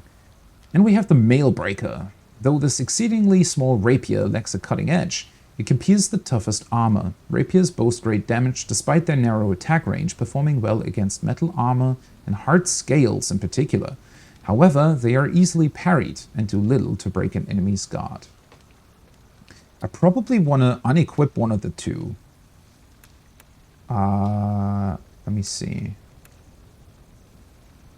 They do both count towards my weight limit currently, right?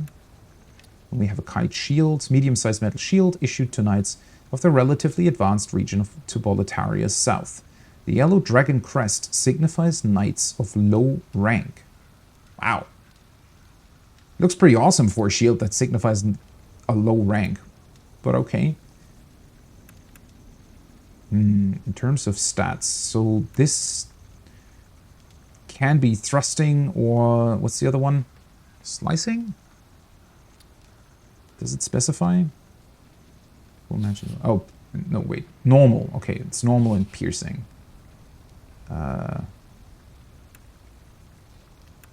Physical damage.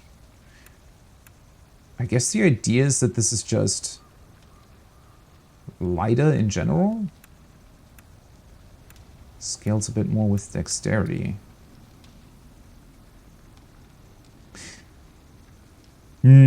Sometimes the descriptions, but I mean, I'm kind of used to that from FromSoft games, but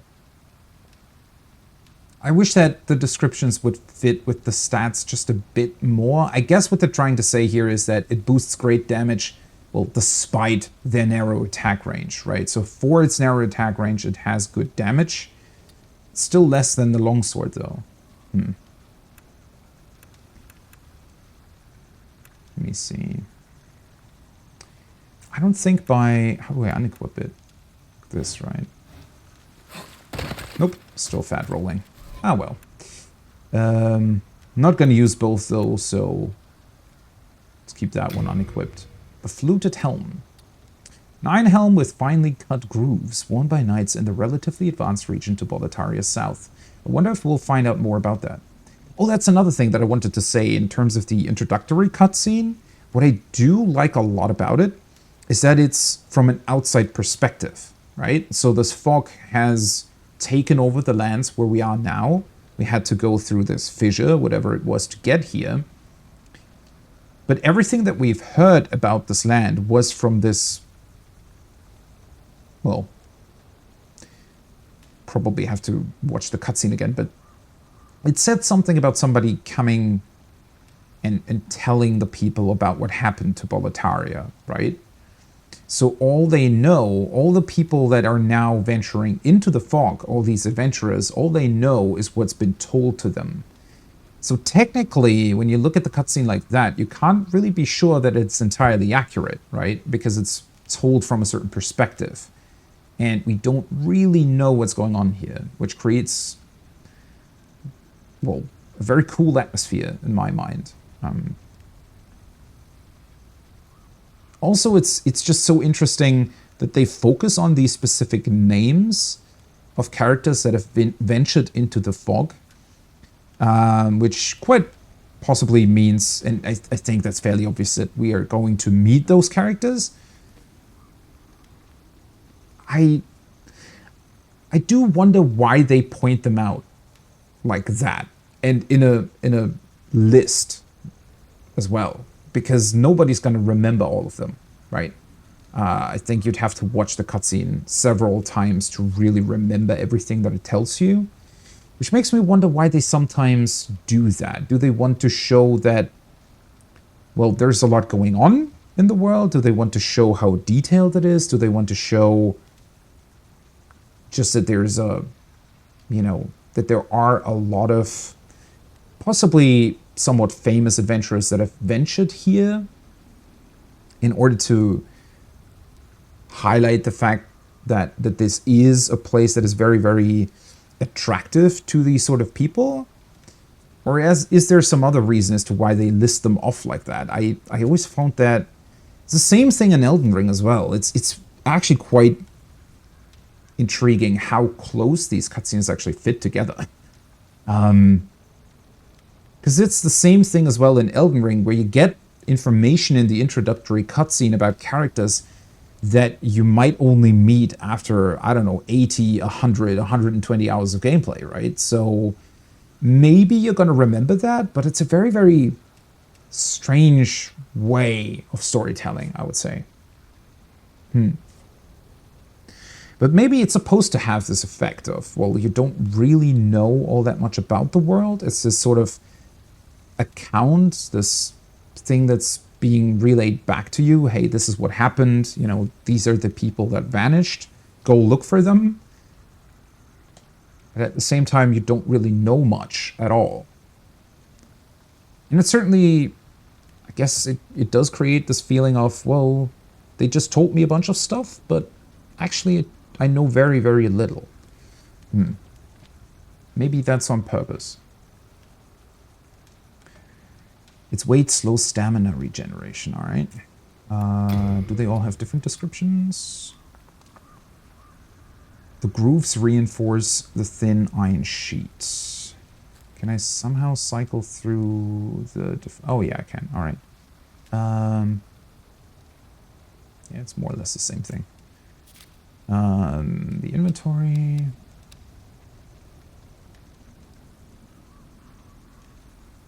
I have no clue how to pronounce this. Augite?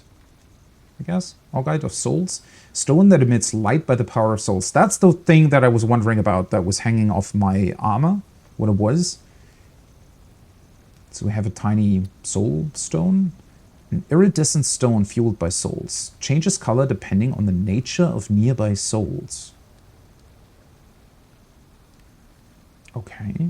Crafted by Gary, known for his magical handicrafts. And close acquaintance with Sage, Freck the Visionary. Widely carried by travelers who depend on its ease of use and lightweight.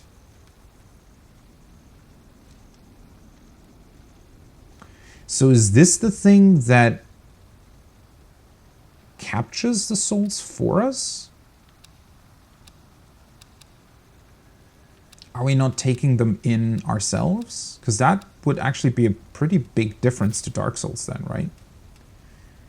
Okay, stats. Or I can go into a couple of different things here. Right. Might want to go into this later on as well.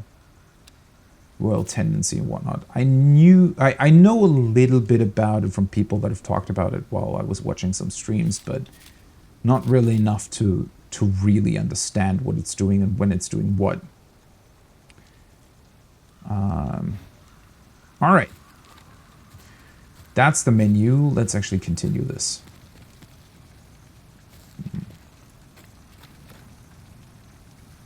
Kind of difficult to tell where we are. Outskirts of a castle, maybe, but could be some sort of, I don't know, this, maybe it's just the form of the gate, but it does look a little bit like a cemetery or a graveyard type of deal.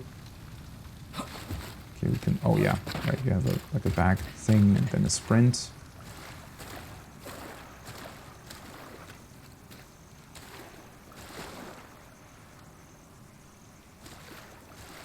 I turned the film grain on.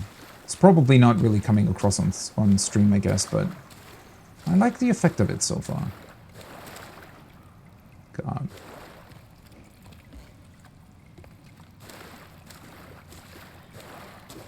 Alright.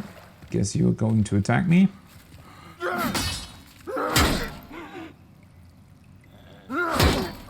Okay, I'm not taking damage from that.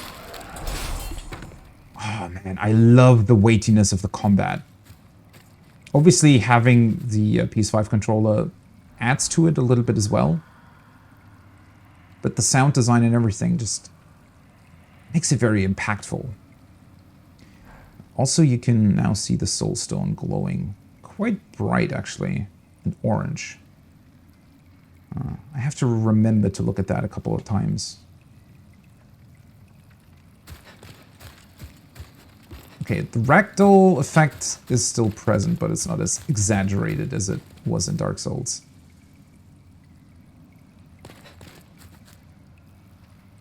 There was one other thing that I wanted to look at. Forgot about it.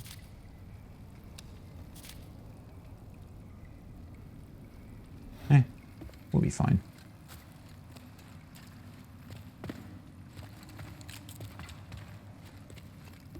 Has this door been broken in?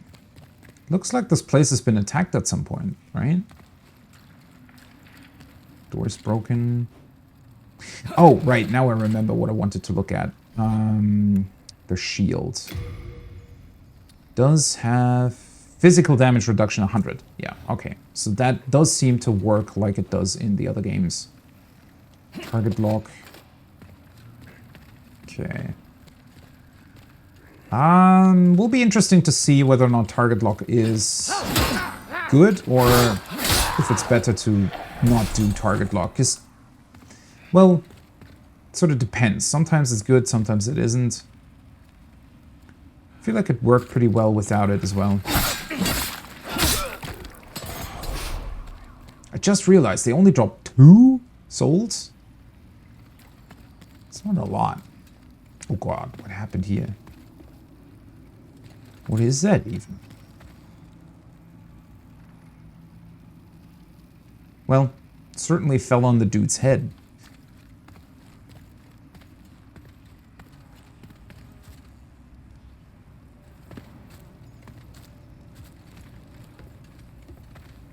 Yeah, it looks like something or someone attacked here, right?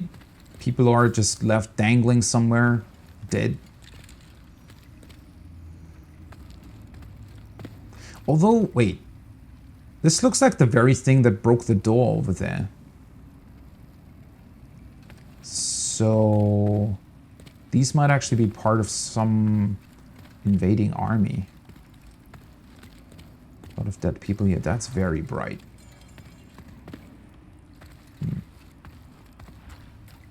Man, the amount of detail in the scene is really incredible.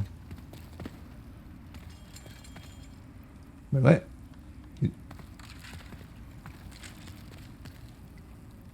I feel like he just changed his sitting position, even though I didn't actually do something to the body. That was very weird. Ah, well, anyways. It just looks like an actual medieval castle or something that has been attacked, I don't know, maybe a week ago. And now we are here to... Whoa. Look what happened to it, maybe? Oh, something's still burning outside.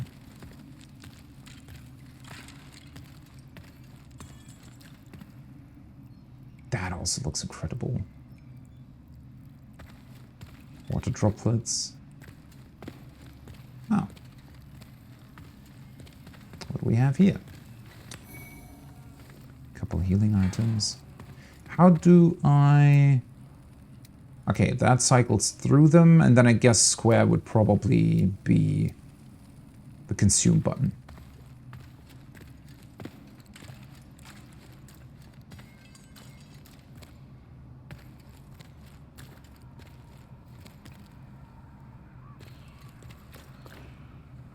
Ah yeah, there we go. Game answered my question right away. Nice. Oh, that looks so cool.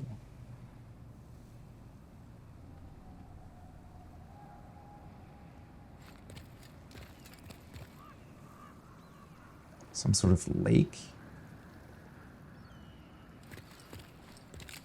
There we have a crest of sorts. Belongs to this castle. Wonder if we're supposed to be at the outskirts of Boletaria? Makes it look a little bit like it, right? It could be some old broken bridge that once led to this castle, which seems to be standing in the middle of a lake, maybe? Could be on the outskirts of Boletaria, where we just arrived. Even though we don't know much yet, right? We don't really know what that fissure was all about. Why is it necessary to travel through it in order to get here? Vault over railings. Ooh, wait, that's something that only Demon Souls has, right?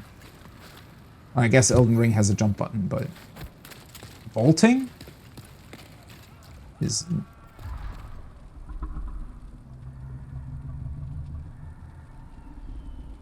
That's such awesome sound design. Holy fuck. I was gonna say, vaulting is not a thing in Dark Souls. That sounded like some big-ass demon just ate somebody. Probably not in here, but a little bit further away.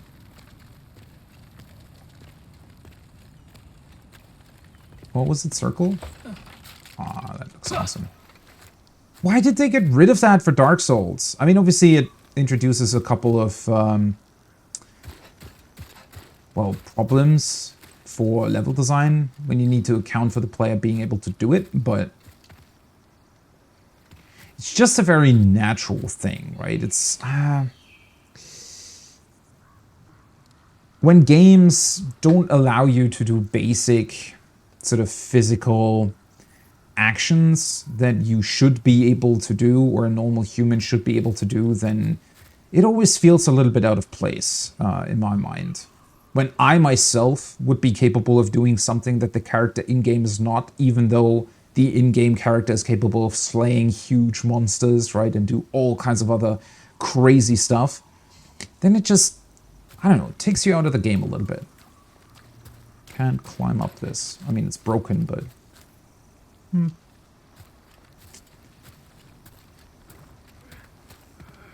Oh, he's, definitely a lot quicker than his other pals here. Backstep.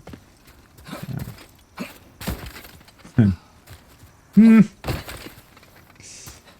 Yeah, that's gonna be an issue. Maybe I'll try shielding a bunch more. Ever since Elden Ring, I'm not that much of a fan of the roll anymore. Because in Elden Ring, it's basically your only defensive option. Aside from shields. But maybe trying to utilize a shield this time around.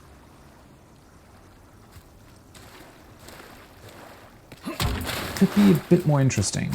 Definitely a different playstyle to what I'm used to in these games. So. Oh, did not expect him to jump that far. They seem to be doing very little damage to me, though, currently at least. Water waves look a bit weird, though. That's not how waves would behave.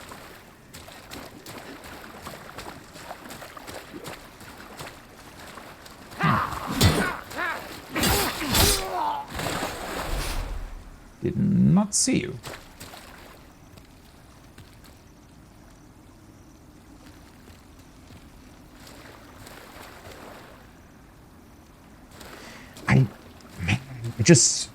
I know that I'm repeating myself a little bit here, but the way the scene comes together is so expertly crafted.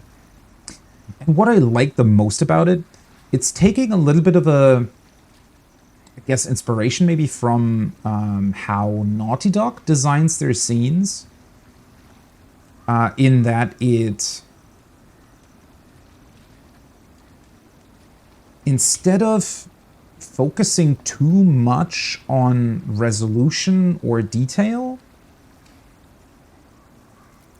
well, how can I describe it? It sort of, it seems to be aware of the technical limitations that still exist, but instead of that being a hindrance, the game seems to actually utilize that to its advantage. And I always thought that Naughty Dog did a really, really, really good job with that, where they make their game have this very, very slight, I don't know how else to describe it, but it's this very slight comic look, right? Or maybe comic look is the wrong thing, but it looks drawn, right? It doesn't look rendered, it looks drawn, like an actual painting. As I mentioned earlier, like a, you know, like a production art painting of how the scene is supposed to look like. And I think they have a couple of filters on it or something that makes the game look a bit more like that. And because they're doing it, you don't even need a super high resolution. Oh, is there a... What? Why was it showing me the UI? Is there another enemy around? Don't want to be suddenly attacked by someone. But yeah, it plays around with the fact that it's actually not native 4K resolution. But with the film grain and everything, it doesn't look bad in any sort of way, but instead it looks as if somebody has drawn the scene, right? As if the bits and pieces where you might be able to see a pixel edge or something on the grass, for example, instead of it looking jarring or reminding you of, oh yeah, sure, there are pixels and whatnot, instead it looks like a brush stroke or something that is just not as detailed as it maybe could be, but not in a bad way, right? It looks like well, when you do look at concept art, obviously they're not always 100% refined, right? There might be a brush stroke here and there that's just left as is because it wasn't really super important to the overall scene. And that's what I feel like both Naughty Dog with their games, but also this game is doing, where they're, instead of making the grass super high resolution, instead they put it at just the right amount of detail where it looks both incredible, yet at the same time also has this kind of, I don't even know how to put it into words, but this drawn look to it. I always forget that they just start jumping at you. But yeah, it makes for an overall really, really awesome looking scene. Though I guess at some point I will also look at how it looks in... Because the cinematic mode, or whatever they're calling it, does render in native 4K as far as I'm aware, but at 30 FPS. Don't know why the tree's burning though. It certainly seems like there has been an attack on the castle. Something like that in the past. Some more grass. Don't think I've actually been in here. Oh. Yeah. Some things behind that door that sounds very, very ominous.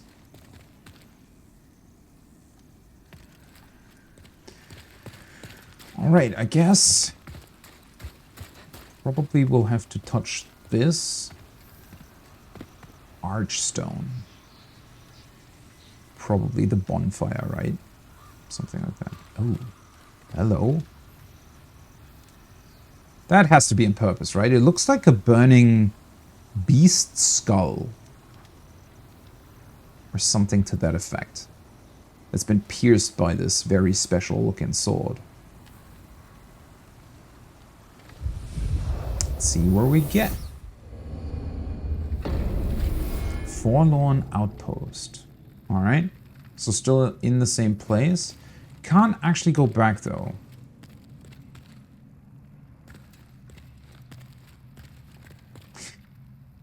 That is quite the interesting difference, right?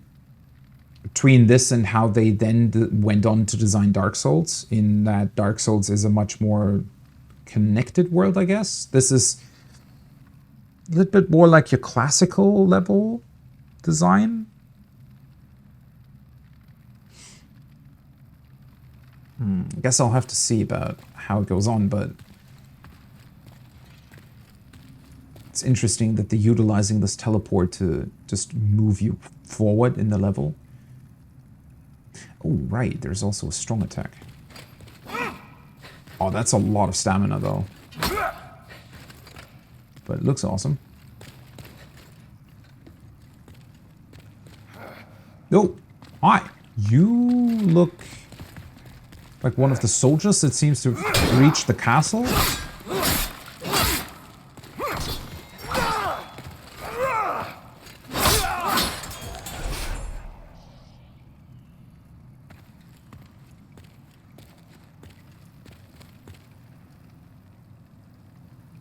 Intrigued how they do reflections.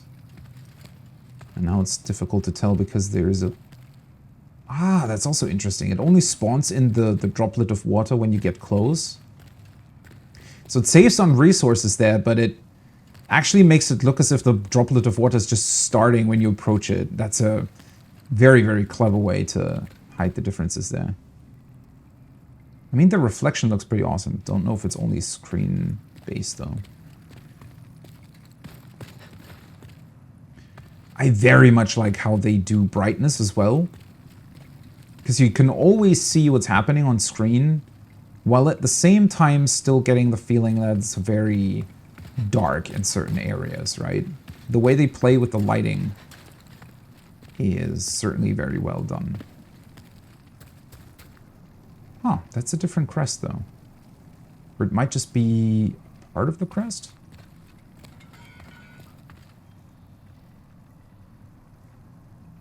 Who goes there?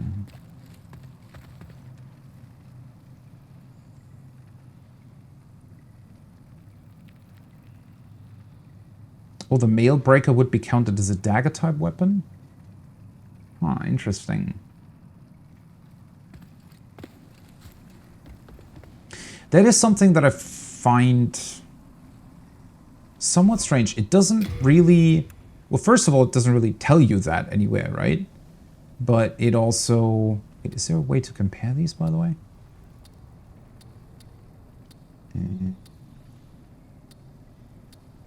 Don't really think so. I guess you have to do it like this. Because on the surface, it just seems like a weapon that's much worse, right? Nothing really indicates that that could be the case. parry. Repel an enemy attack after parrying riposte. So that's also very much still like always. I wonder if this shield counts... This would probably be a more medium shield. It's actually... It's a bit strange how your character turns their head. It's cool that they do, but... It's almost a bit much in terms of head turning.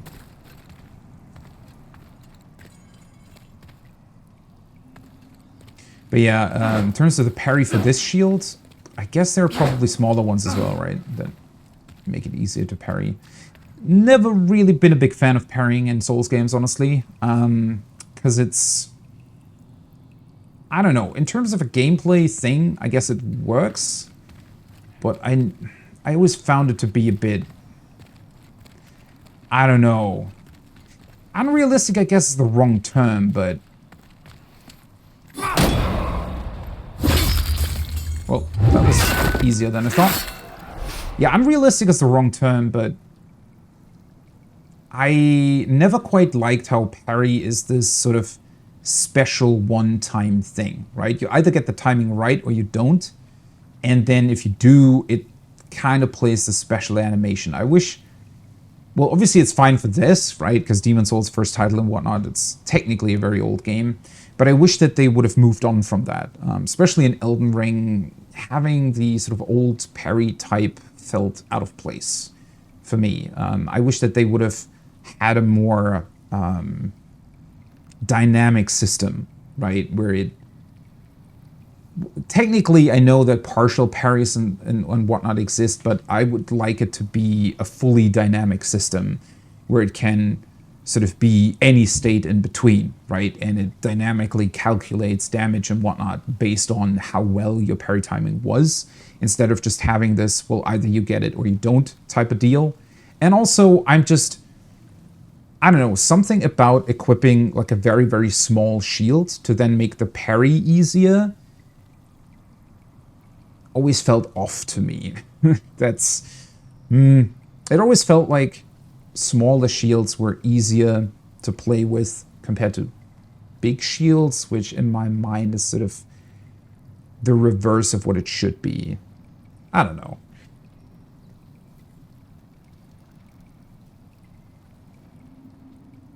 Yeah, I guess when they have higher damage for critical attacks, that's probably the reason for why they give you both, right?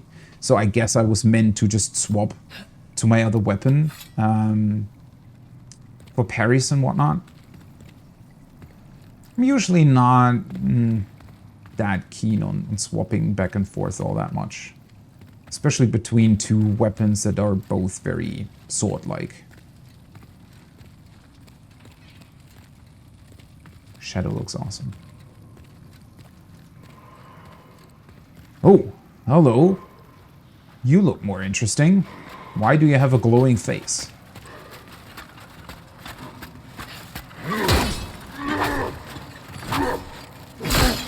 Ooh. Not really doing that much damage to them. Yeah. That's what I don't really like about it. That was way too easy.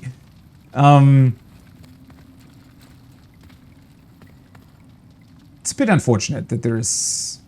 I don't know, Again, it's definitely completely fine for this game because obviously it is the remake of the original Demon's Souls and whatnot, but... having parrying being that strong... Because that makes it so that if I want to play optimally, I do want to parry, right? But personally, I just like the idea of having this sort of back and forth much more, right? Where they're hitting my shield, I'm hitting their shield, and each of us is kind of trying to look for that one special opening. Yeah, it's gonna be fine for this. It's just I'm more, well, more disappointed about Elden Ring in that regard. Because Sekiro just did it so perfectly, and I wish that they kept that a bit more. His armor looks absolutely incredible, though. I wonder what the blue eyes were supposed to signify. had he already taken in a lot of souls and was somehow corrupted by them? Or is there some sort of other meaning to them, or to it? Very, very cool looking armor design. Almost wish he had dropped a piece of that.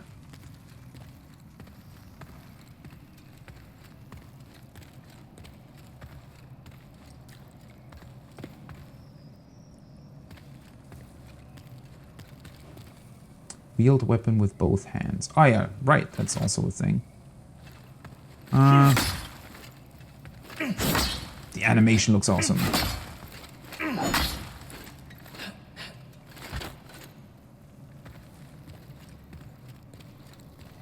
Huh. Are you the same guy or a different one?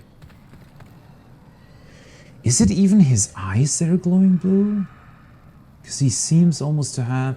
No, it's definitely his eyes. But it's also somehow transferred onto the helmet, as if there is a something specially put into the helmet that makes him glow.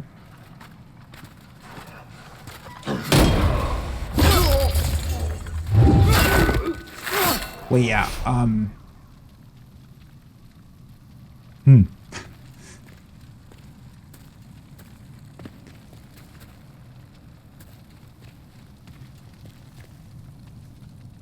It might just be because the helmet has these 3 thin openings. That's why it looked like he had 3 glowing eyes instead of 2. It's actually kind of eerie how his body still moves a little bit.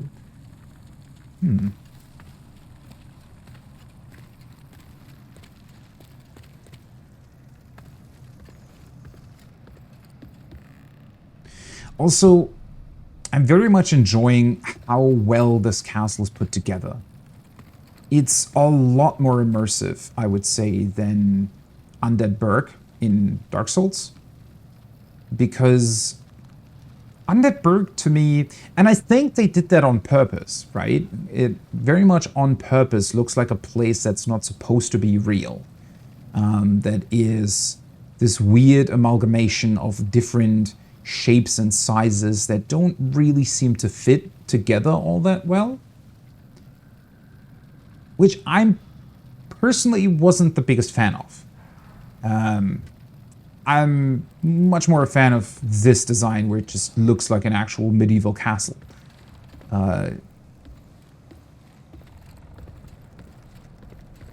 So I'm enjoying this a lot in that regard. Okay, switch weapons. Kind of already tried that. Also, it's very ominous how you still get that breathing sound in the background of whatever, well, probably large creature is lurking here somewhere.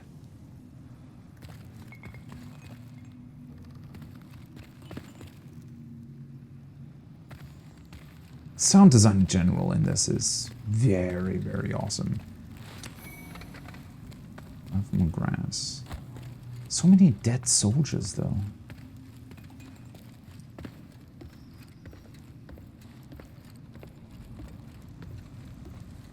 Well, though.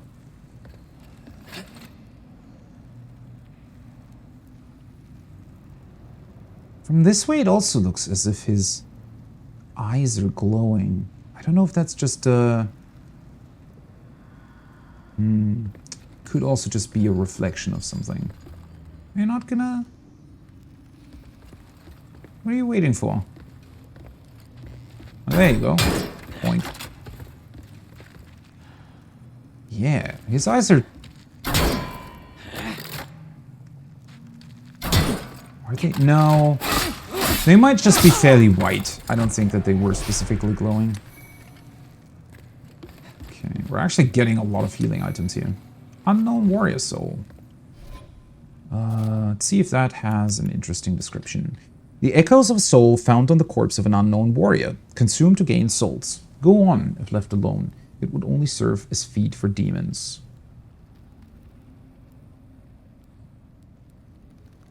Something about this is just so so interesting to me. I'm taking this completely for granted, right?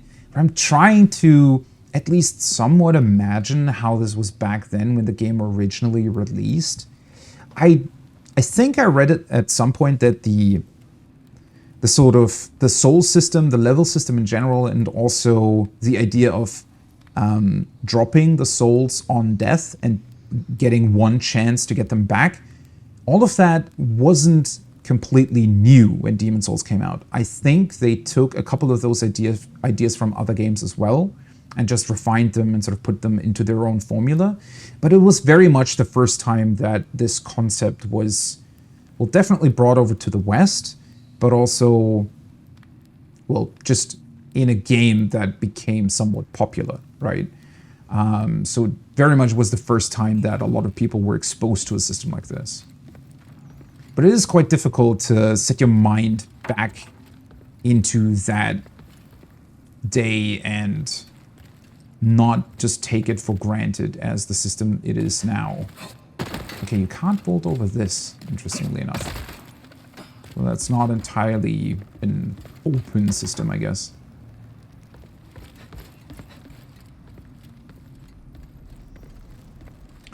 But, it's one of those very strange details where I very much like that this game is specifically putting these bits and pieces of information into those opening movies about the fog and about the souls and a soul-eating demon, because it just grounds these effects or these things that, well, the souls exist purely for gameplay, right? It's the experience of the game, more or less. Both experience and currency, which that in and of itself was a very cool idea to put those two together, right? That you have to choose, hey, do I want to level up or do I want to buy something? I don't think that at the point where Demon Souls came out, a lot of games had done that, right? Most games had separate systems for a lot of stuff. I find it very interesting that they try to ground those choices and put them, at least to some degree, put them into the lore of the game, into the background story of the game, where later on, I feel like they just kind of went with it, right? Almost as if they said, well, everybody already knows our soul system, right? Everybody's familiar with souls and all of that, and so they never really explained it again. It was just there. It was the system that FromSoft used, and that's it, right? Very much how they in Bloodborne just renamed it to Blood Echoes, and now in Elden Ring we have runes, but, well, they're still somewhat explained, right? And they do make sense, but somehow, at least in my personal opinion, they never stuck the landing quite as well as what they did here. It might just be because this very much feels like the original, even though obviously now it's the remake, but a lot about this atmosphere just works so well together and brings all of these elements much closer together as they... Oh, that was... First one was too late. As they otherwise would be. Why have I lost so little health, by the way? I thought that a couple enemies already hit me. I guess they're not really dealing that much damage. Or might be that this specific armor is actually quite good at the start of the game. The hell are they? Is this actually something where they're cooking, or is this something else?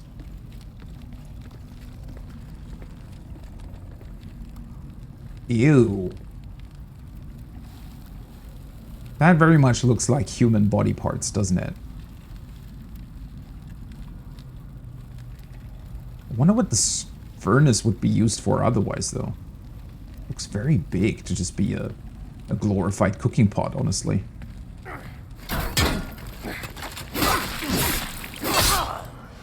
Also find it interesting that these guys only start shooting when you're already really, really close. Certainly something that they changed later on. Oh, what was that? Oh, I think that's just Yeah, when I moved the camera into the fog. I was gonna say, is that on purpose, but just camera movement.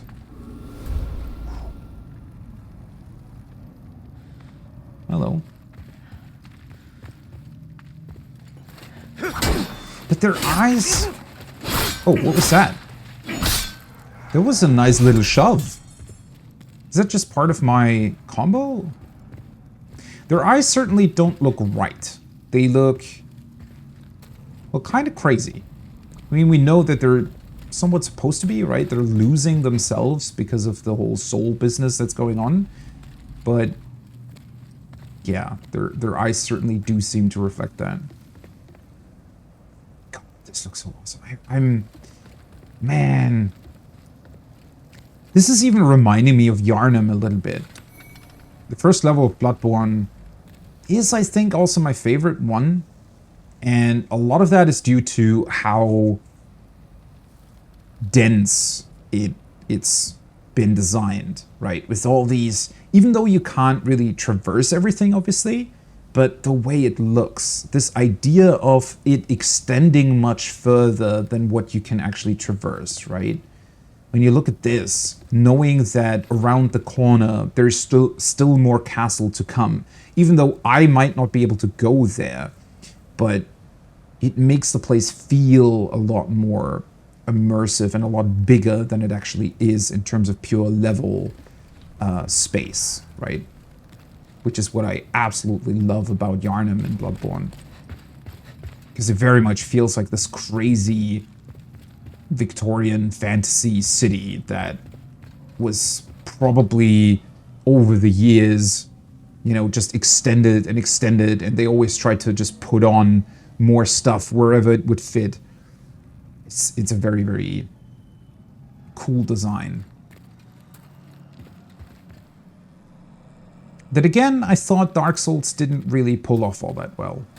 The actual level design in Dark Souls is awesome when you purely look at what you can traverse and how it all fits together, right? The idea that it can loop back, for example, and that all these different connections to Firelink Shrine exist, that is absolutely incredible. And I don't think that any other game quite has pulled it off in the same way that Dark Souls has. But at the same time, as I mentioned earlier, just the overall design of Dark Souls never really felt to me as if it was this place that extended beyond its limits. It always felt a bit out of place, which again might have been on purpose. But yeah, this really tightly packed,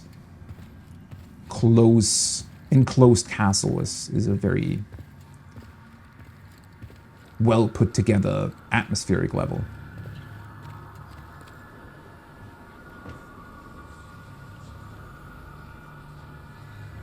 Everyone in Boletaria can be killed.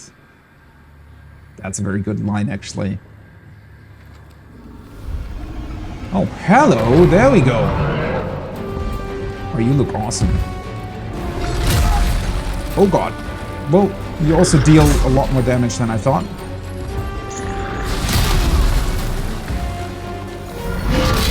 Probably should have tried to guard that. Or, yeah, shield it. Well, hello, there we go. Soul of the lost withdrawn from its vessel. Let strength be granted so the world might be mended. Soul of the lost withdrawn from its vessel. Let strength be granted so the world might be mended. So the world might be mended.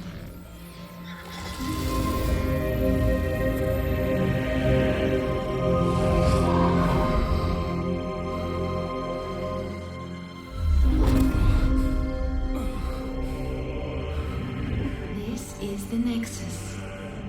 It holds together the northern land of Boletaria.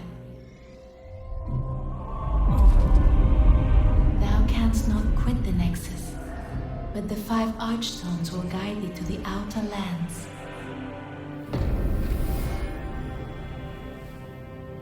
You have died, and the Nexus has imprisoned your soul. You cannot escape. the Nexus. Makes it sound very ominous, right? Even though I guess this is your main hub and therefore a safe place. However, by capturing demon souls, you can reclaim your corporeal body. So now I guess we are in soul form. Nexial Binding. Wait, that's an actual item? God, this place looks awesome. Well, yeah, that first enemy, I guess I just misjudged how quick it would be. Because the Asylum, is it Asylum Demon in Dark Souls? That one's actually really easy to defeat.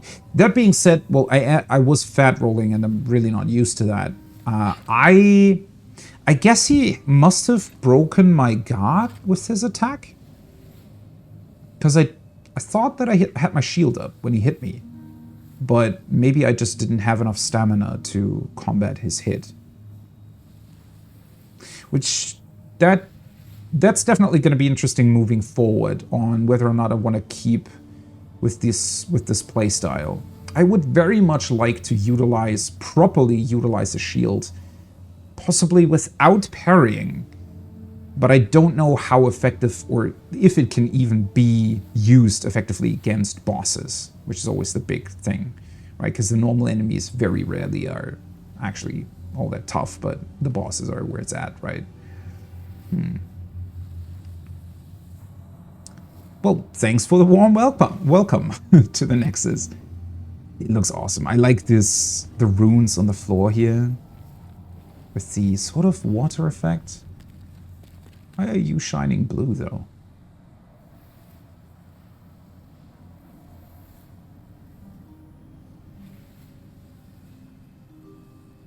And I just have to say it again, the music in Demon Souls for me personally is just...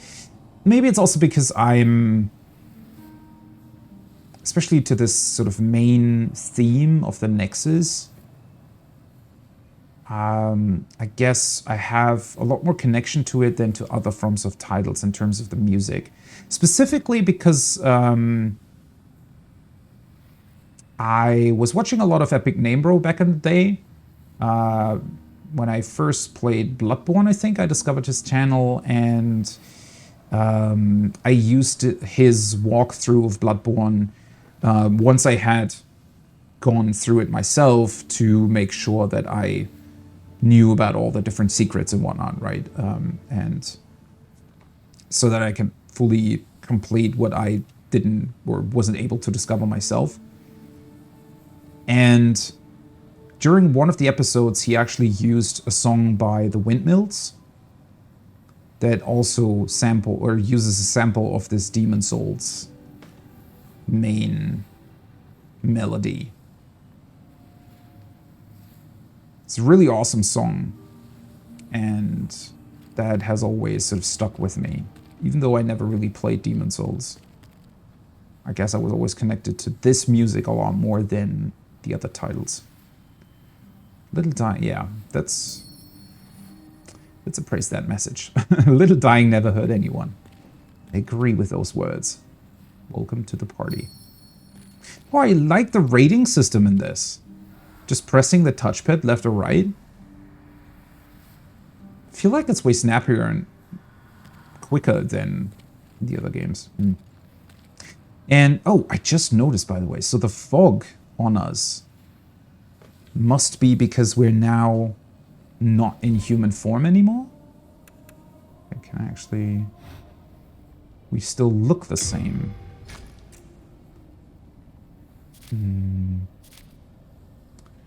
Status. Does it tell me anywhere?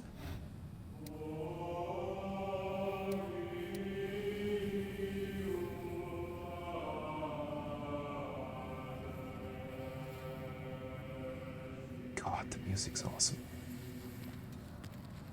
All right. Who the hell are you? Oh. Well, you slipped through the fissure too, did you? You came for demon souls? Or to save this land and be remembered as a hero? Hunting for demons? Try one of the archstones. Now go. That is why you came, is it not? To this accursed Boletaria. Did not expect a cutscene there. Archstones.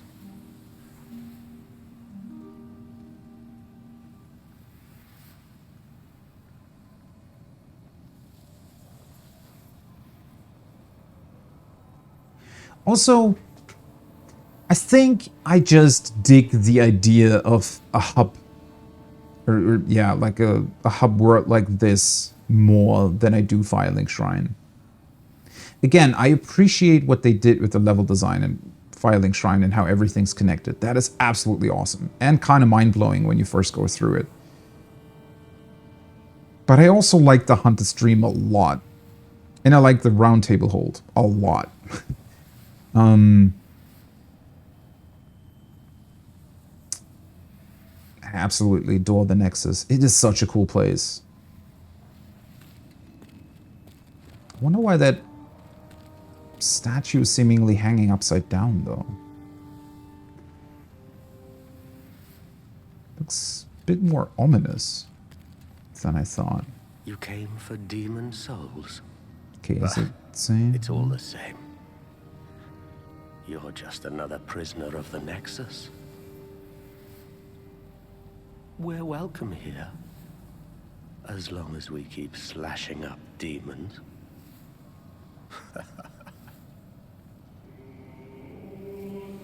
Okay. What if we don't, though? I thought we were trapped here. Don't slay demons? Is it just...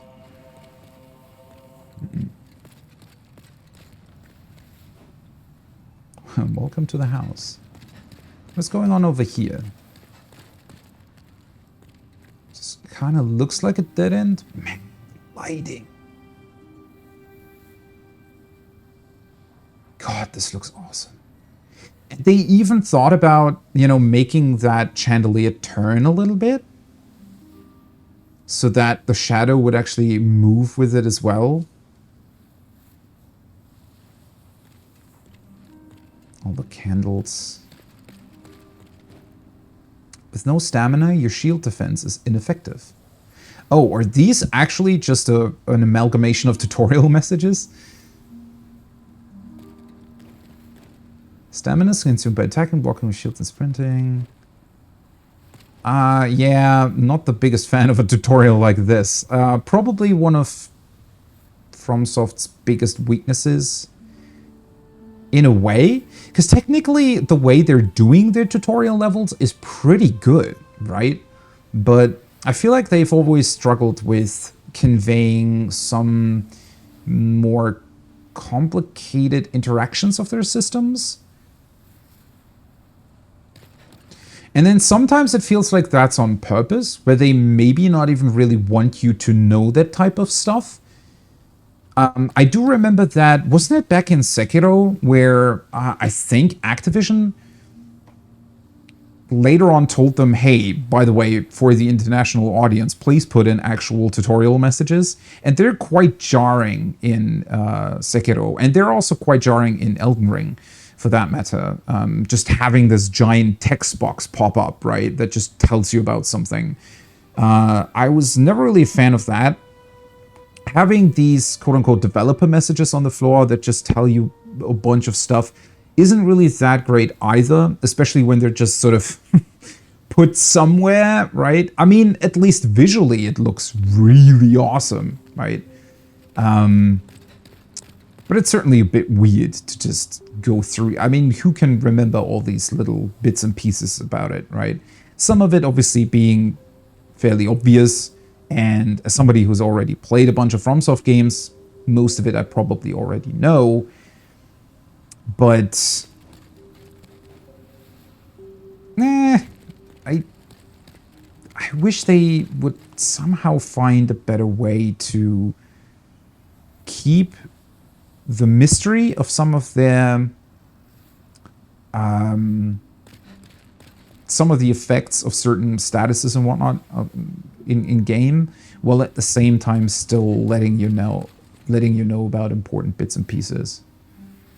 Because there's some weird things that are fairly obvious, and yet the game doesn't really give you a good way to keep track of it. I guess one of the, for example, in Dark Souls, the differences between your rolls, right, whether or not you're fat rolling, the stat percentage of your weight is really obvious, and it's really easy to test, right? You just equip and unequip a bunch of stuff, and you know, after a couple of tries, you will know, oh, this is the threshold of weight that you have to hit in order to get the fast roll.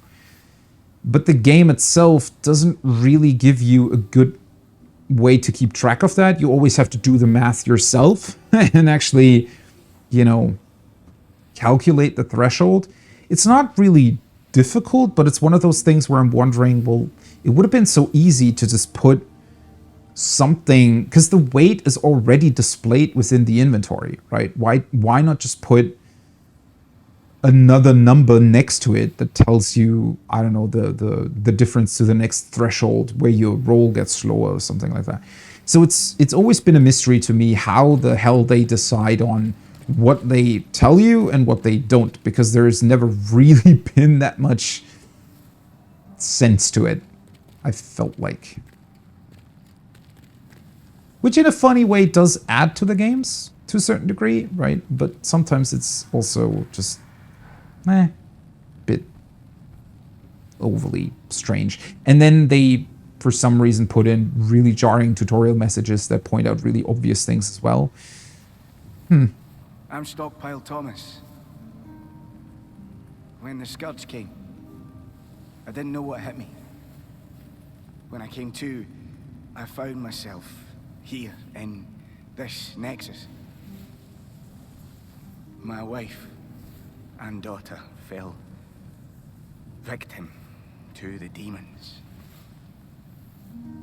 But I would be worthless in battle. At the very least, I hope to lend my assistance to you brave slayers of demons. I would be happy to lighten your load and look after any excess baggage. All right. Storage, huh? Stockpile Thomas. Kind of like you. Scourge of Demons. And he found himself in the Nexus. So somehow there has to be a reason for why people go here then, right? It's not only warrior type people. Something or someone has to have not only created the Nexus, but also bound people or souls to it for some reason. When the Scourge came, I abandoned my wife and daughter and fled like a coward. When I came to, I was in this nexus. I haven't dared venture outside these walls since. I wish I could do more, but I am ignorant of the world beyond these walls. Sounds like a pretty sad story. Just trying to think about the Nexus in and of itself, because what I very, very much enjoyed in both Bloodborne and Elden Ring, actually, is that, and spoilers if you haven't played Elden Ring, but both the Hunter Stream and the Roundtable Hold are based on actual locations that you can find within the game world, right? Which creates this very... well, it's just incredibly intriguing and creates this big mystery around those places, right? How did they come into existence? Why do they exist? Who was responsible for it? Why? And how did they do it? How did they separate? What the hell kind of head thing is that? How did they separate that from the real world, right? In Bloodborne, it seems to be some sort of pocket dimension. In Elden Ring, I actually wasn't quite sure. I might look back at that one day. The Nexus is quite a big place physically. So, it's going to be interesting to see whether or not this does get some sort of reference or physical representation within the actual game world. Then again, Demon's Souls is different, right? In that you have these archstones that you can use to venture into the levels with, I think. That's the one thing that I definitely do remember from the few hours that I played the original. Okay, and I can give him... Oh yeah, I should probably look at this. Okay, this is just a switch. Okay, can I... Oh, okay. The mark of those imprisoned by the Nexus. The bearer of the seal is bound to the Nexus, never to be free, even in death. When the body is lost, the soul remains trapped. Nexial binding returns the servant to the Nexus, but alas, without any souls collected.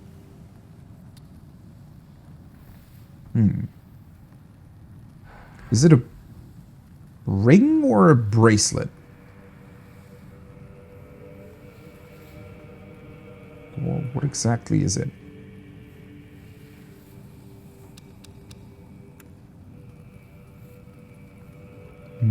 I guess we can deposit the mail breaker for now. Wait a second. So, item burden. Well, this is just a sword.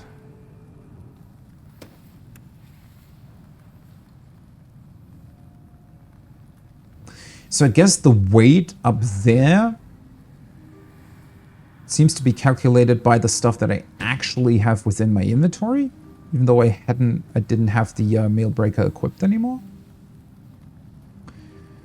He's a trustworthy fellow. Your goods are safe with him. Okay. That actually makes me a bit less trusty of him. In a way. Well, you never quite know, right? Souls game, who knows what crazy stuff they come up with in terms of NPCs. Rest assured, your goods are safe and sound with me. Best of luck to you. Cool. I mean, he does seem very trustworthy, though. Best of luck to you. Very nice, at least. He also seems to have stockpiled a bunch of other stuff. Hello. You are a smith, I take it. Yeah, see, he has... These guys all have eyes that look, well, human still, right? Whereas the things that I fought looked a bit more crazy, I guess. You new here? Are you here for my services? Don't know. My name's Baldwin. I'm just an ordinary blacksmith. It's simple. Just bring me all the souls you can. In trade, I'll give you weapons, or forge the ones you already have. With your souls, I can eke out a living. And with my weapons, you can go on living. Not a bad deal, eh? Yeah, it doesn't sound too bad. Wonder what they do with my souls, though. Just still very intrigued by how did these guys get here? I guess they must have been residents of Boletaria, right? I mean, that's basically what Thomas just told us.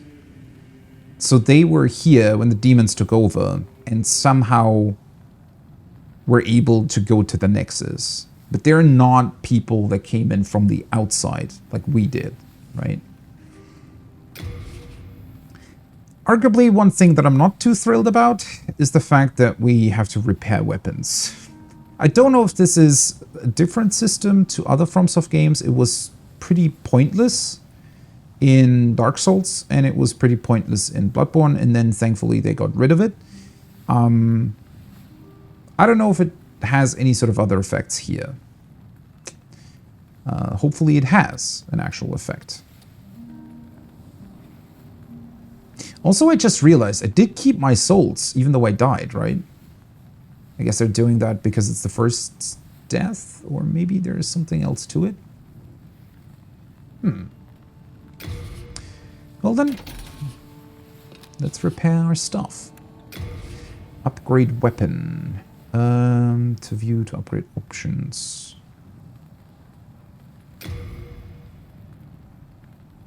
Heartstone shard. Alright. Longsword +1. Seems to be very normal. This takes the same thing and upgrades what exactly? Guard break.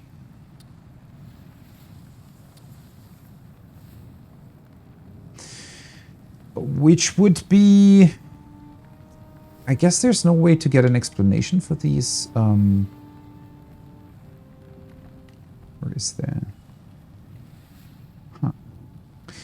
Because what exactly does that mean? If I upgrade it, is it easier to parry? Or do the enemies... No, wait, guard break? Isn't that usually when they are running out of poise or something? It is interesting to me that it is actually increasing that stat, because I think you can upgrade shields in Elden Ring, right?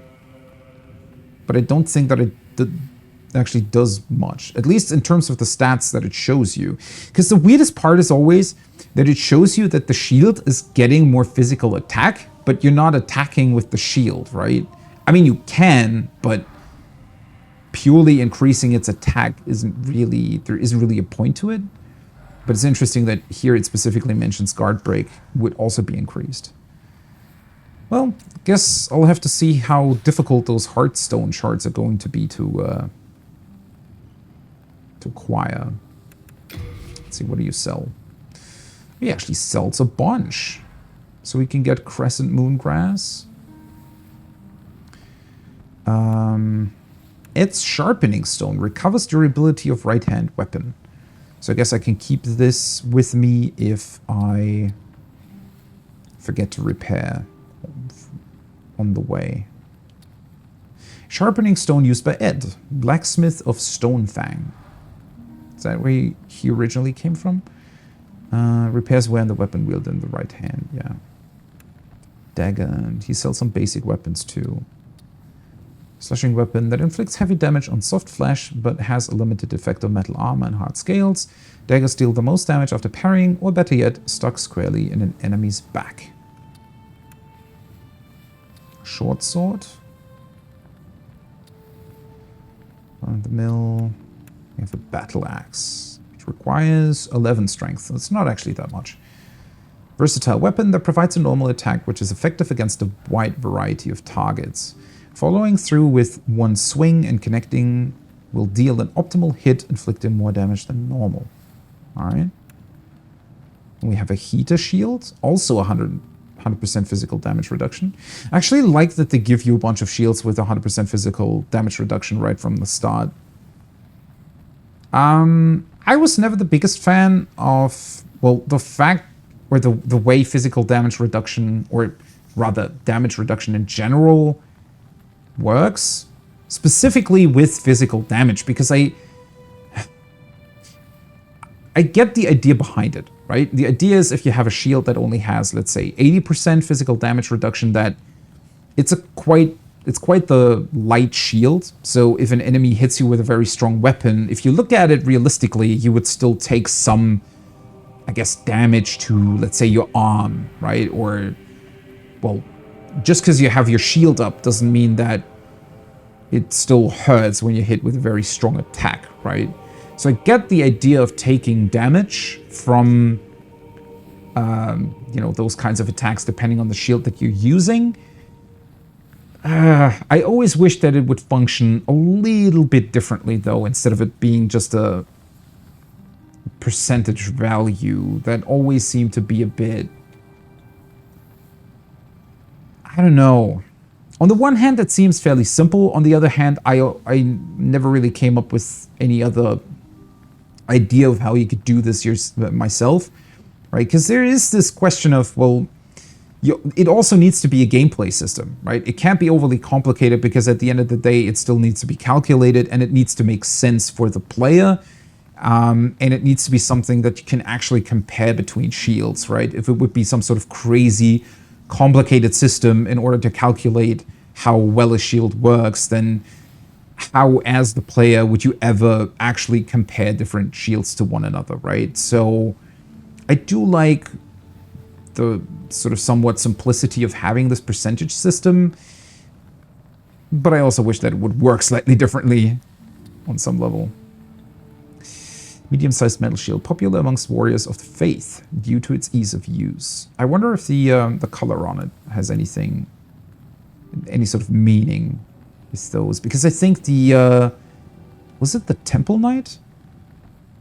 One of the starting classes actually utilized this shield. Standard arrow, standard bolts, cracked stone eye, a mystical stone that inhibits health recovery. Throwing it produces a large aura. So I guess this would be mainly a PvP item. Alright, and that's it. Interesting that he sells arrows and bolts, but no crossbow or bow. Alright. If you hadn't heard, there's another blacksmith at the entrance to Stone Fang Mine. He's an eccentric old man. He knows his trade well. He's the only sane one left in a town of soul-starved men. If you do meet him, no, forget it. That stubborn old ne'er-do-well will just chase you off. Okay. So we might be able to get some more interesting upgrades. I need your business. If we can find that smith. Cool that we already get a hint at something that we can discover or do, some sort of quest. Which, by the way, right, this is so much more engaging in terms of, well, I'm going to call it quest design because I don't really know how else to compare it, but, you know, it's sort of an offhanded comment. Oh yeah, there's this other blacksmith, right? And, yeah, he's probably not going to talk to you, but he is at the entrance to Stonefang Mine. You know, no weird pop-up with, oh, you acquired a new quest, look for the smith, blah, blah, blah, right? I get that, you know, it might be difficult. Let's say if I were to put the game down for a while and I came back, I probably would remember that, right? So obviously having some sort of quest list that specifically points you towards things that you've already discovered can be beneficial. Oh, but it just feels so much more immersive and so much more real to have this just be this offhanded comment, and then eventually you're probably going to find that NPC and talk to him, right? And then maybe you remember back, oh yeah, well, I actually received a hint as to where you are. And I mean, you can always talk to these guys again, right? It's not like the information is lost. So I guess a very, diligent player, once they come back, they could just talk to every NPC again and get a sense of their surroundings again, sense of what they might be able to do. But yeah, I enjoy this a whole lot more compared to your typical, oh, quest list, boom, new quest system. And that being said, right, you can also potentially come up with a hybrid system. It doesn't need to be one or the other. And I do wish that developers would experiment more in that regard, because we have way too many games that over-rely on lists and UIs and, well, all that type of stuff to keep track of these things, right? Instead of it being a natural occurring thing within the game world, I guess. Who are you? Kind of look cute. Oh my, how has this happened? Has God abandoned us for King Alant, failing to show proper respect? Oh, Mbasa. The hell are you talking about? Oh, Mbasa. Okay. Nice talking to you. Umbasa. I wonder if that's some sort of religious... I mean, she seems to be somewhat religious. I wonder if that's some sort of religious phrase or meaning behind it. This place looks awesome. It's also... For some reason, it immediately just gives off this warm, welcoming atmosphere. Even though you know nothing about it, really. And it's not even that... I mean, it's still somewhat dark, right? It's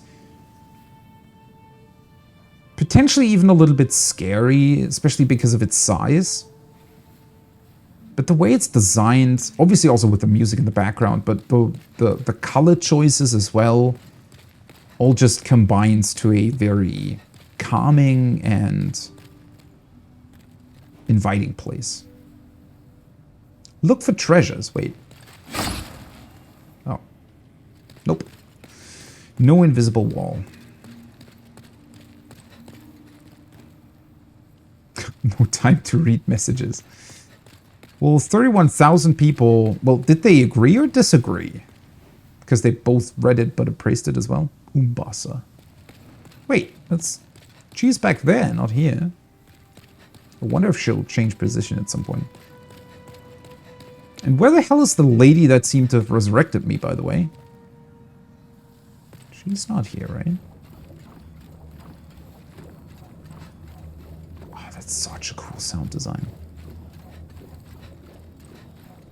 It sounds almost as if you're underwater, yet at the same time stepping on glass or something. Really, really cool sound combination.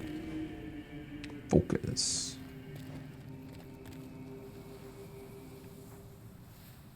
And with the sort of church choir in the background as well. You do get the sense that this is supposed to be some sort of religious place, maybe? Is it bloodstain? What did you do? Oh, wait, what?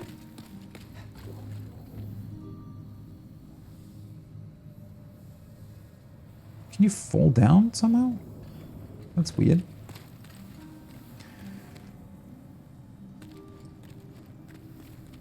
Yeah, it is somewhat reminiscent of a cathedral, right? But also not really. And then I do wonder what all these rune-looking things, these golden rings, are supposed to represent. Makes me wonder if it's some sort of... maybe even a protective spell against the demons being able to come in here? It's interesting because it's... somewhat similar to the archstone that we touched earlier, right? In the tutorial level. The sword on the archstone also had these rings on it. Which is even... Isn't it quite funny that... I mean, Elden Ring has a very similar imagery. If you... Not exactly, obviously, right? It is different. Very different, actually. But... at the same time, also not.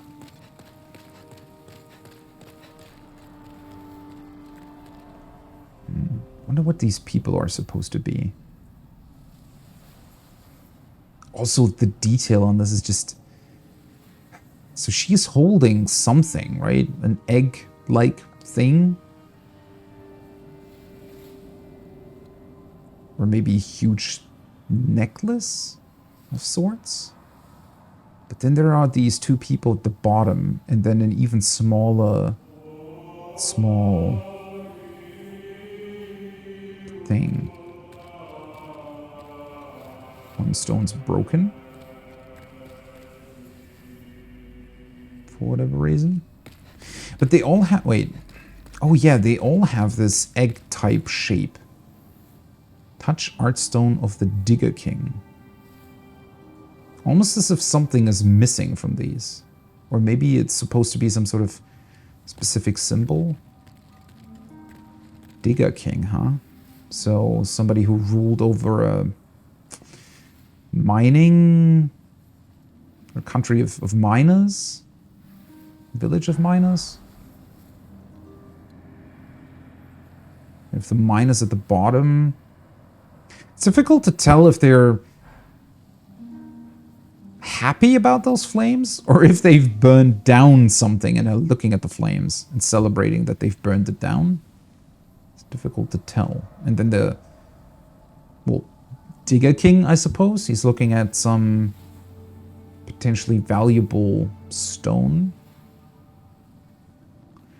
The detail on these is awesome. In a very, very cool way, right? Because detailed I guess, things and levels have been a thing for a long time now. But it's very, very rare. Oh god, that's a creepy smile. The Shadow Man. It's very rare that you can look at these details and actually make sense of them, right? One thing that I'm personally not the biggest fan of, although it can still work quite well, is when games just put in a billion different details, but they don't actually mean anything, right? You can very often see that in RPGs, but in other games as well, where they put tons of stuff into the scene to make it look more detailed, make it look more awesome. But when you actually go through it and start to think about what these specific things could mean, or whether or not they actually make sense, a lot of the times you'll find that they don't, right? They exist within the game world, but well, they really shouldn't. I guess a good example could be all these candles here. They make sense here, right? It seems to be some sort of cathedral-looking place, and cathedrals could have these, but at the same time, I mean, think about how long it would take to actually light all of them, right? And then you'd have to constantly swap them out if they burn down. So it's already, I mean, it works here, obviously, because it's supposed to be a fantastical place. It's not necessarily, it doesn't have to be 100% realistic, but, well, I was just trying to make an example. For a good other example would be in Bloodborne, right? There are way too many gravestones in Bloodborne. They don't make any sense whatsoever. There are way too many. But it works in Bloodborne because it's supposed to be this dream world. So you can't be 100% sure whether or not they're actually real, right? They might just be some sort of magical effect that got put onto the world where it maybe multiplied gravestones due to people having a fear of dying or something, right? I mean, you could come up with all sorts of fantastical explanations as to why so many gravestones exist in Bloodborne. So it works there, but a lot of other games don't really have that, but they still put in all these details, but at the end of the day, it doesn't really make sense. I feel like it works very, very well here, right? They seem to have thought a lot about what kind of details they would actually put in, right? What makes sense and what actually has meaning to it. What really would make sense to be here. The chieftain. And it also just looks very ominous. Alright, do I want to look at the rest of this? Probably. If we're already here. I also want to know, where the hell did the woman go?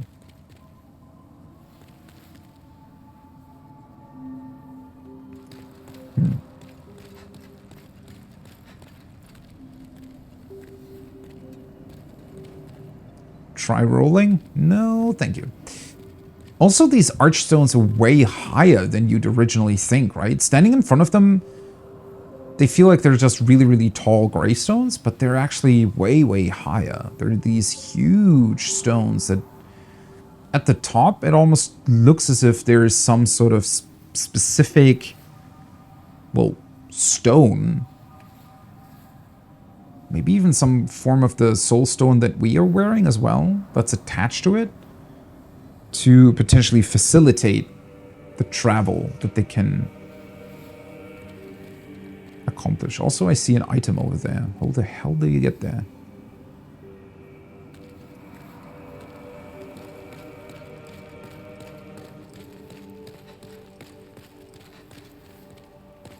God, this place is such a brilliant atmosphere. I can't get over how well this is designed.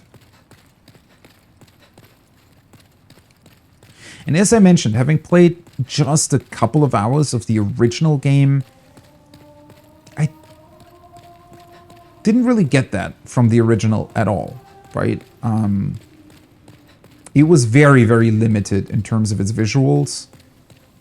And for a game that arguably does heavily rely on its atmosphere to tell a story, right? I mean, you don't really get that much information. You get some basics in the introductory cutscene, but that's it. And the people that are here don't really tell you that much more either. They do give you some hints and tips and elaborate on their own situation, but not necessarily the world. So to be able to look at these details, even though obviously I know, well, it's a remake, right? A lot of these details probably weren't in the original, so you know, maybe you could argue, well, they're not really quote unquote supposed to be here, or they don't necessarily represent the original vision of the game, or whatever people could come up with. But I think that they add so much to the game. It's certainly a game where just massively increasing its visual fidelity adds a lot more than just looking pretty, right? Because there's all this detail that you can get immersed in. And that's just something that the original was completely lacking for me. Why the hell is she upside down? I also wonder what this metal mesh is supposed to represent. Oh wait, there's another one. Oh. That's a different statue though, right? So one's hanging down and one's standing up.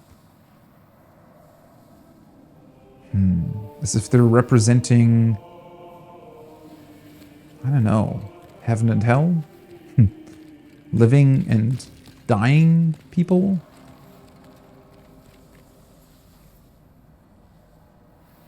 Okay, seriously, how the... Oh, I get it. You have to jump down on these weirdly sticking out cube things. Oh boy. Well, I might attempt that in a second here. Welcome. Thank you.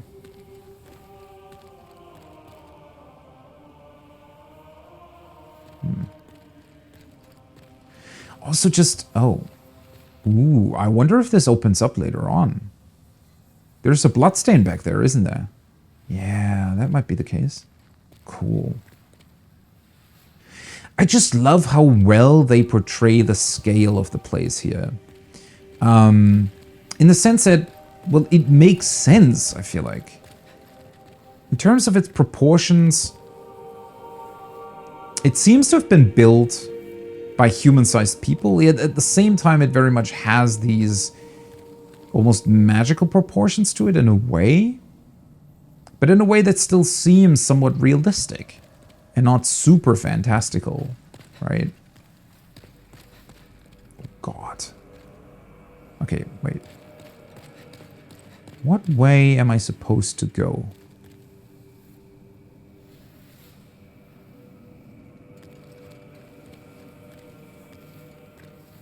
Because there is a message on that one. But I feel like this might be the proper way. Nope. That's not the correct one.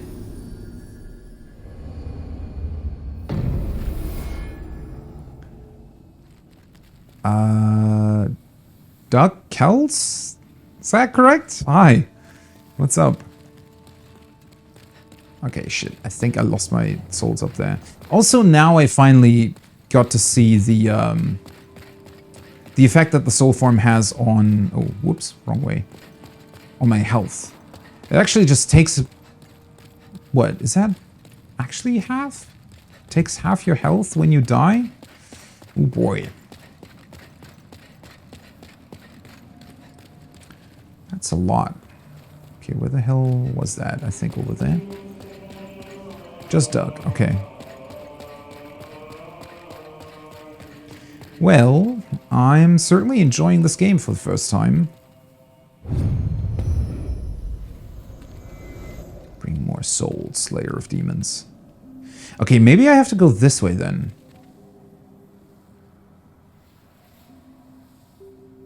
I kind of expected that this would work, but I guess that's a little bit too finicky. Let's see then. This way? And now what?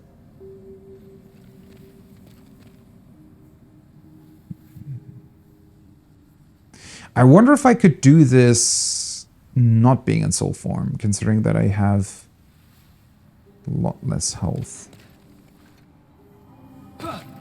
Oh, well, that was easier than I thought. Thought I would die again from that height. That was... Yeah, height damage, I guess, was always strange in FromSoft's games. New Moongrass. Ooh, that's... Wait, I didn't have this. You really enjoyed this game? Yeah, I can see that. I mean, I'm already completely into it. There's certainly a lot to enjoy, I think. And hopefully it's going to be a very cool playthrough. I was really looking forward to it, so I was glad that I could pick it up. Finally. Consume to recover all HP. Well, at least it was worth in that regard. Oh, wait a second. I just realized something. So one thing that I certainly did remember from the original is that you don't have, at least as far as I know, again, I only played the original for a couple of hours, really. So I don't know much about it, and it was a long time ago. But something like the Estus Flask, I don't think was a thing in this game. I mean, that's why you have these. And the interesting part about this is that they are more or less infinite, right? You can just stack them up however you want. One thing that I didn't realize, though, is that they actually weigh something. And quite a bit, judging by this, right? I mean, this weighs 3.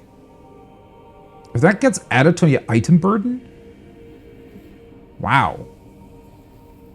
That's a very cool way to regulate that, though. So you don't necessarily want to run around with, I don't know, 500 healing items because it would completely overload your inventory. That's really interesting.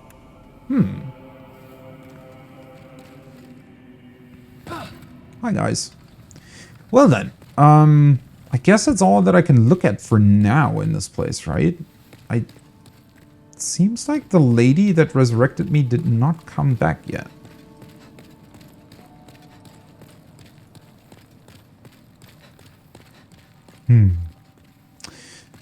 All right. Digger King. What's this one?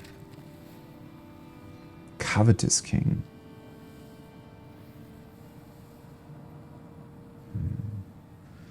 Crests seem to be...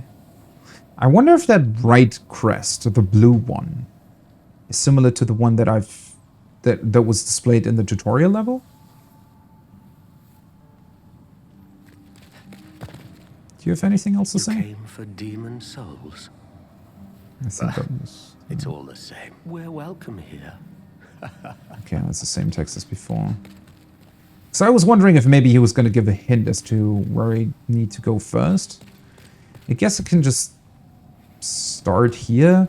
Honestly, these two look fairly ominous, right? We have the chieftain with these black masked figures at the bottom. We have... Well, he looks the most ominous, I would say. Shadowman. The creepy grin. Oh, we have the destroyed one. She actually... I like the effect of this. This looks so awesome, right? Because she... Just the sort of relief itself looks fairly peaceful. But for some reason, having the light sort of hit her eyelids from the bottom makes her look a little bit demonic in a way, right? As if her eyes have also lost all sense. Like the soldiers that we've already fought.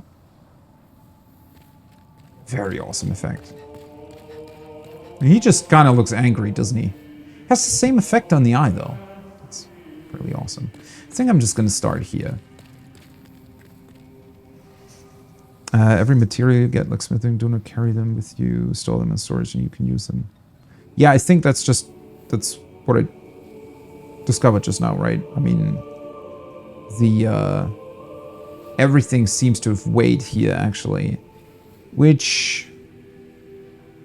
Well, yeah, we'll have to see how it plays out. It's interesting in the sense that in these games, it actually does interact with your gameplay a bit. Because the more you carry, the more difficult it is to move, I think, especially with the roll, right? Which is a fairly unique system compared to most games where weight limits don't really play a role at all and nobody really knows why they exist. It is interesting that FromSoft also has gotten rid of them over the years to a large degree. Only the gear that you actually equip counts now, right? Yeah, I wonder how that actually changes balance, especially in terms of the healing items actually weighing something. I was not aware that that was going to be a thing. Very much looking forward to discovering what that could mean. All right, Boletarian Palace, Archstone of the Covetous King. See, I already don't remember if he was mentioned in that opening scene because there were so many names that they dropped. Anyways, this looks really cool. A huge stone castle in the heart of the northern kingdom of Boletaria. Hungry soldiers attack trespassers, their souls stolen by demons, while nearby terrible dragons have taken roost. Great! Sounds just like the place I want to go to, huh? But yeah, anyways. This is, I think, the level that I still somehow remember a little bit. The only level that I ever really touched in the original, I think.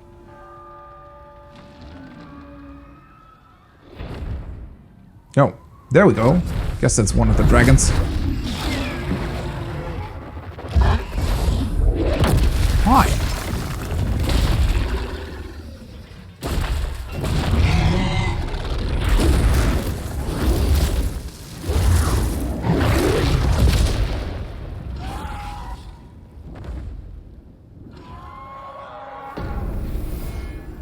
God, their sound design is awesome. Okay, so not everybody would be happy about a sound design like this, I think, because there is certainly a little bit of a... They make it sound really, really impactful, but at the same time it's also really sort of bass heavy, which I personally like a lot. But it's a choice, right? God, this looks awesome. Texture on the wall and everything. There's the crest again at the top. It just looks so insanely detailed, even at a distance, right?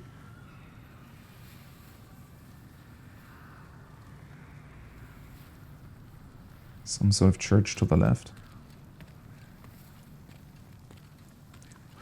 And yeah, especially in stark contrast to what Elden Ring was, obviously as an open world game, you'll find a loot past here. A loot, you say, all right. Yeah, in comparison, well, Elden Ring is obviously an open world game, but I do think that I like the idea of Demon's Souls having these more traditional levels quite a bit.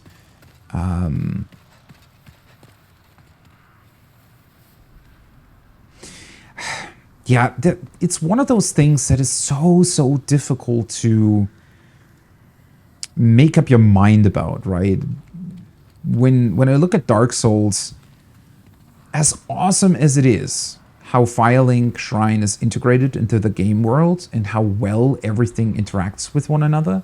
And that certainly is true for Bloodborne as well. I mean, Bloodborne is one connected world for the most part, except for like 2 levels. Well, and the Hunter stream, obviously, but the question is there really a point to that, right? Is there a point to connecting the levels like that? You can certainly create really, really cool moments through that. For example, the fact that you can, in Bloodborne, right, discover this insanely high ladder that leads back into the clinic that you were in at the start of the game. Those kinds of moments are pretty insane, and obviously are only possible if you have one big connected world. But at the same time, they only happen once. And the fact that they already did such a great job in the original Dark Souls and connecting everything back to Firelink Shrine does make me wonder if there's any point in trying to recreate that, right? I mean, Elden Ring obviously is completely different. And arguably Sekiro is too, even though Sekiro also has one connected world, but it does a couple of things very, very different than the other games. Arguably better than the other games. But somehow I actually find it incredibly refreshing to have these separated levels in Demon's Souls. Because I honestly think it kind of fits the formula of the game a bit better.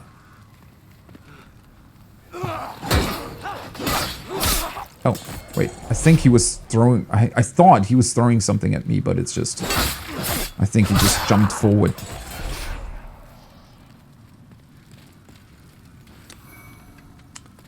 They give you a ton of healing items, though.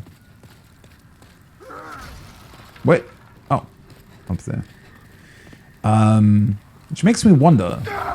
I mean, maybe that's why enemies didn't really deal that much damage in the tutorial level, because if they're gonna take away half your HP most of the time, then, you know, it would probably be very strange if they dealt just too much damage.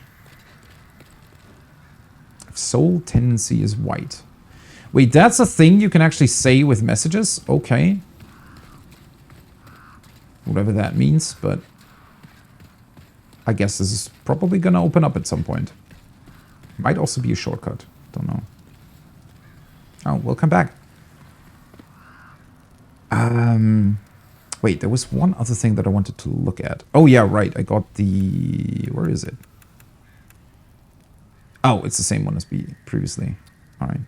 Well, at least those don't weigh anything. So that's a good thing, I suppose. Hi. With horses, with the crows. God. The echo effect on the crows as well. It's just so well done. Hi, buddy. Whoa. Yeah, definitely forgot that I was fat rolling again. Yeah, that might be a problem if you face multiple enemies. As cool as shield is against one enemy, when there's multiple ones, not having a roll that gets you away quickly from enemies might be a bit of a problem.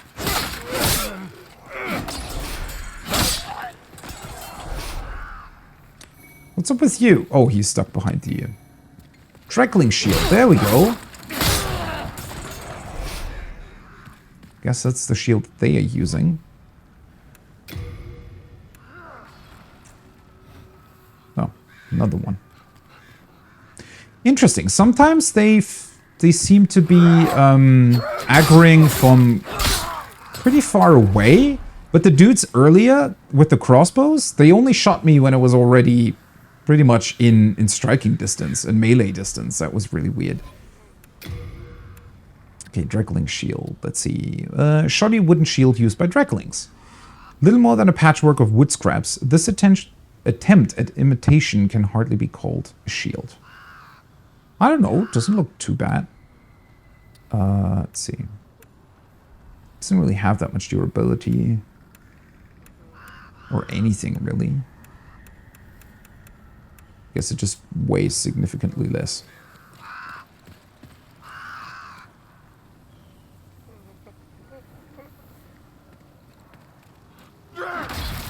Oh, hello. Why is your sword burning? God, I thought there was something to the right, but I think it was just crows. Pine resin. Wait, is that the stuff that you can burn or make your weapon burn with? Enchants right-hand weapon with flame. Wow. You get that really early on. Well, I guess I do have the item discovery ring on me, but still.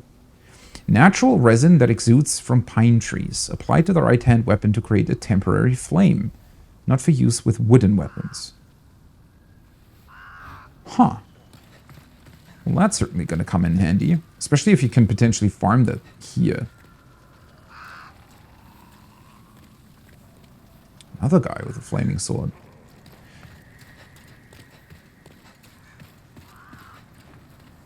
This is helpful. Is it? Don't even know what the hell you're talking about, but alright.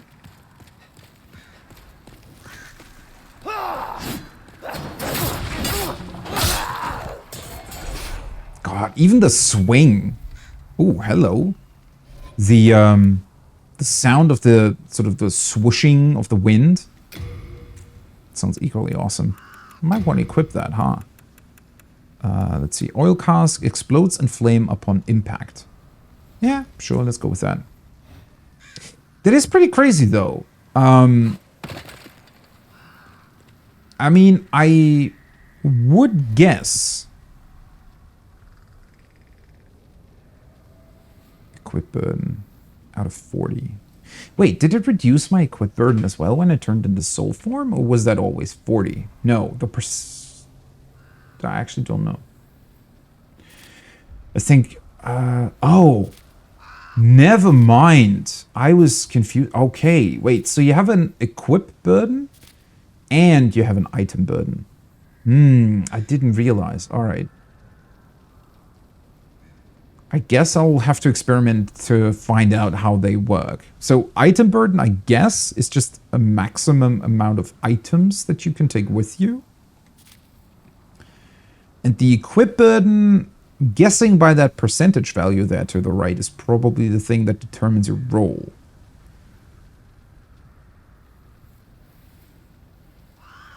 Hmm. 88.5%.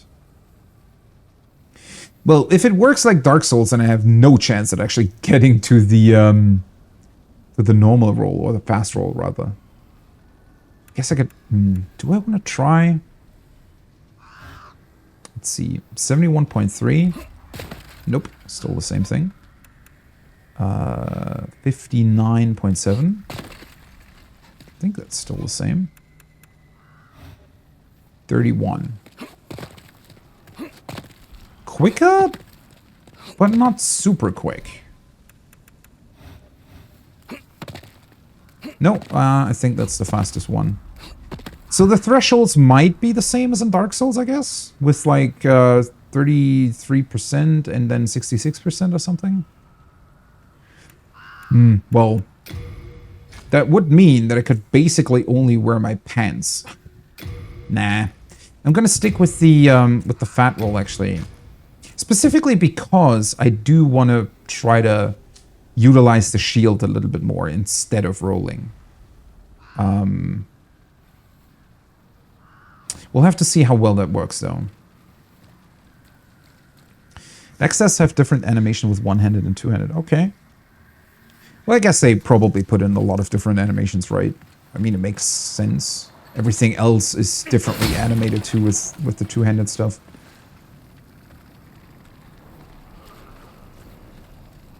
Is that burning? Something is burning in there. Another crow.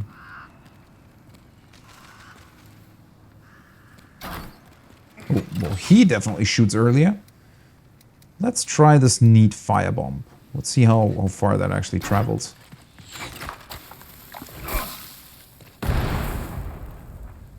Cool. Well, that wasn't really useful. Okay. Let's deal with those two guys first.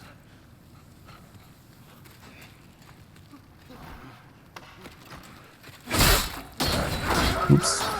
Just said that I didn't want to rely on the roll, and the first thing I do is rolling. Okay. They can stagger you quite a bit if they do actually hit you. The fuck is he even...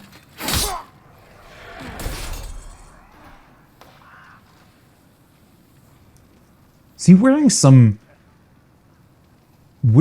I don't even understand what that's supposed to do. Can he even see? I mean, they're all sort of zombie-type beings now, I guess, but... Okay, that doesn't hurt me, right? I guess I should have... or would have had to come closer to him. Ooh. Definitely don't want to fall. What is going on there? Oh.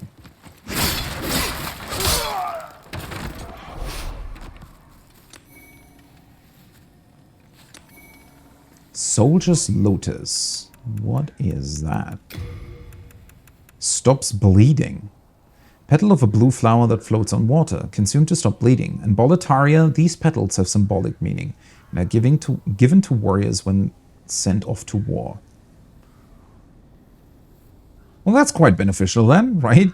Can stop your bleeding with the stuff you've been decorated with. I wonder why I get that here. There are enemies that are going to bleed. There's a pit ahead. Yeah, no shit, Sherlock. Don't stop. What are those, though? I mean, that very much looks like I'm going to be falling to my death. Well, maybe you can somehow land on a beam? Why are there these floating things, though?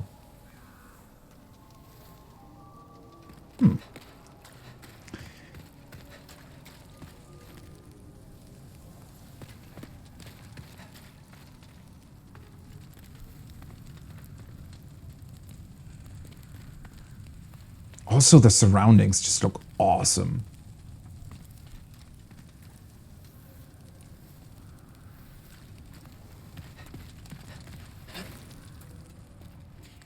There you go. Kind of expected something like this to pop up. Ooh.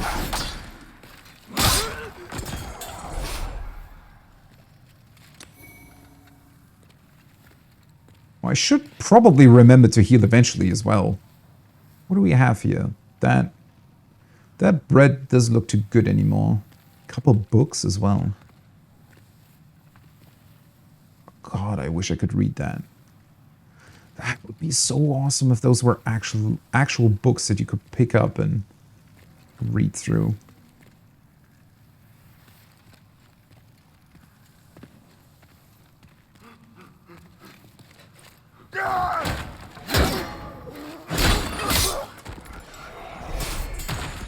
Even back then, they already had all the destructive things and whatnot in their environments, right? That was always the thing. Oh, wait. These are not. These are. I think that was even pretty impressive back then. Don't fully remember if anybody ever talked about that, but in terms of the sort of physics animation that the game had. Oh, wait, I just realized. So the things that are floating around the items, they look very similar to, oh, 5 firebombs? Wow. And they look very similar to the things that are floating about. I probably don't need this for now. In that pit back there. Let me actually go back. That's very curious. Yeah. As if there is a giant item or something floating in the air. Even though you can't really see anything, except for the blue, sort of bluish fog, but that might be created by these, whatever they are. Maybe they're, well, technically the items that you pick up, well, they're not always souls, right? But maybe they're, sort of what's left of whoever you killed.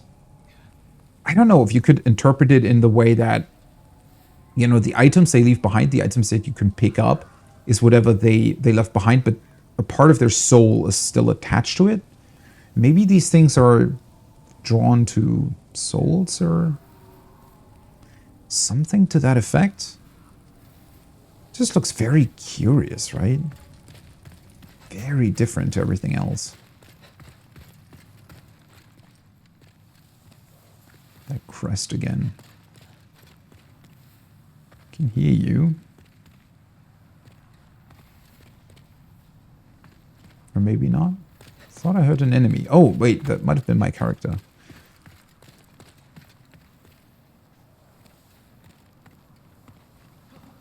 Ooh, hello. Wait. Why'd they change direction?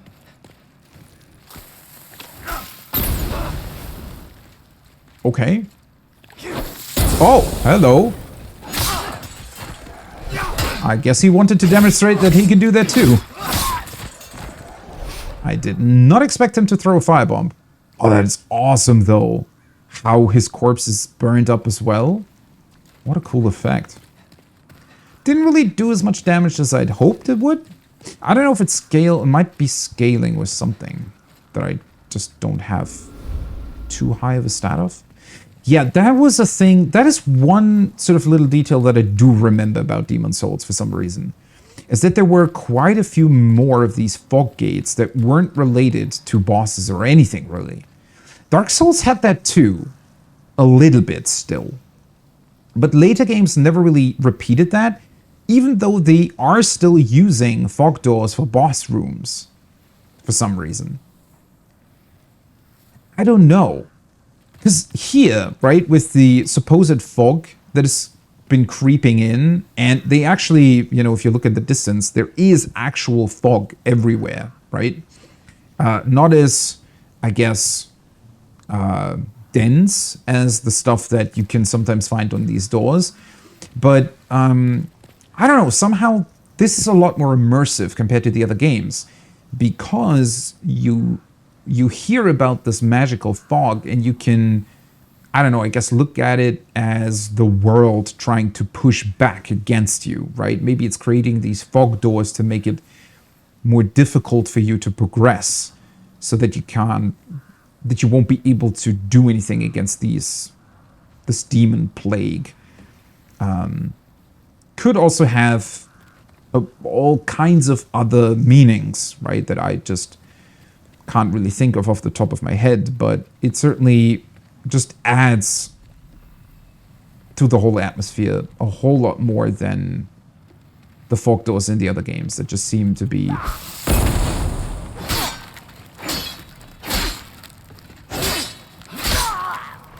God, my freaking roll is slow. He wanted to throw another one at me. Okay, let me see. What the hell is happening there? I was gonna say that looks like a trap, but it's just a message, right? Let's look at the stuff at the bottom first. God, I also love the subtle creaking of wood, right? As if all these pathways and all these old staircases are still somewhat moving, maybe contracting and expanding a little bit. Such an awesome detail. It's something that is very often, I feel like, overlooked in sound design. Sadly, I feel like a lot of games just rely on your typical soundscape, right? Which can be fine, but it never really sort of draws you in all that much. Whereas with the creaking of the wood, not only does it create the sort of background soundscape, but it grounds the environment a little bit, right? It makes it more real, makes it feel like these structures actually exist. That straight sword is not a good choice. Okay, buddy. Thanks for the backseating message. Don't mind it. I'm going to use a straight sword. What are you dropping down anything at me? It's very curious though. the same sort of firefly-looking things that are floating around the items. Mailbreaker. Oh, they were talking about this one. Yeah, well, I have 2 of them now, so... I wasn't planning on using it anyways.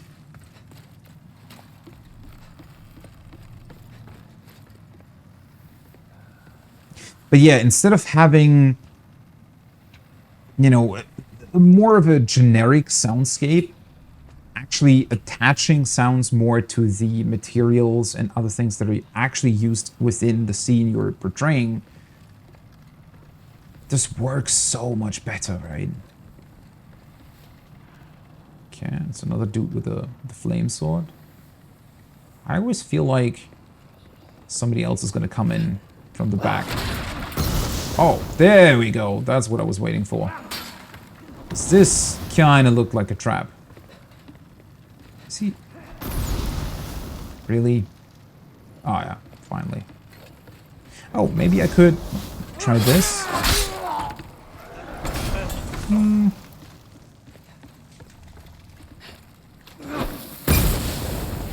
Okay.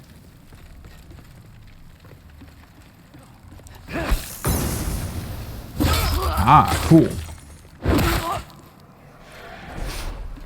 So that does work in this game as well. The awkward run around the enemy and then backstab them behind you. Ah, cool that you put the message up here, where it might already be too late.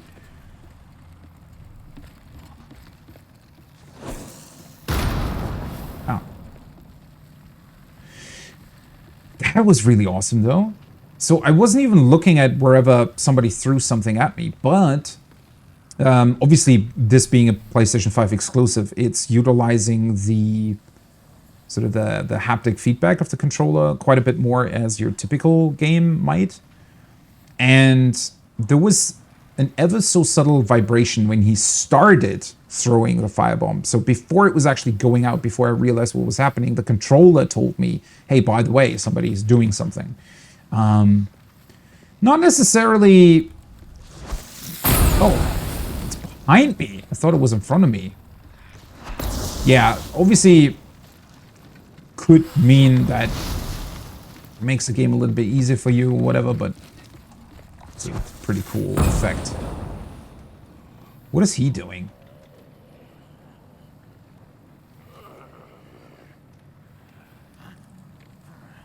Okay, how do I get up to you, though? That guy up there was looking backwards and then front again, as if he was fearing something. Or maybe he heard me?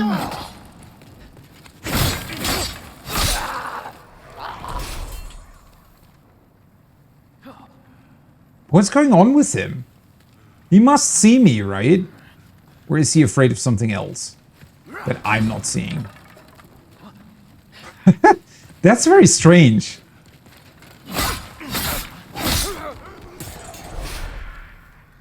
What's going on with you, buddy?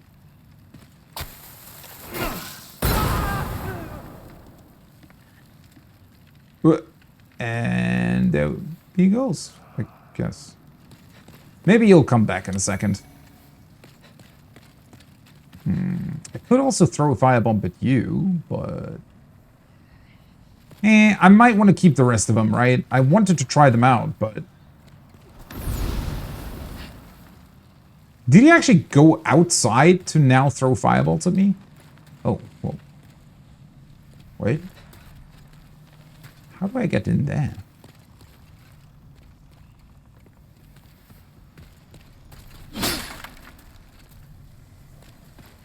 I heard somebody running. How do I get to that item?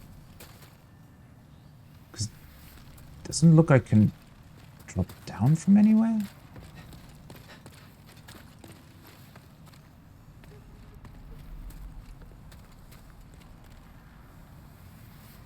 Okay. The other guy must be here somewhere.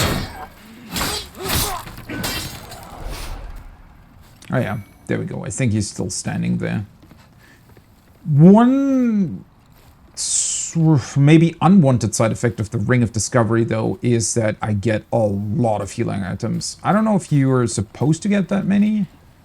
It feels like quite a lot. Oh, there's another guy there, I think. Okay. Not perfect on the timing, but as cool as that animation is, it's almost a bit too much, right? Oh yeah, that's the guy that I burned. Also really awesome how that effect stays around and he was actually still looking burned. Okay, it's kind of where it came from. That's where I started the level.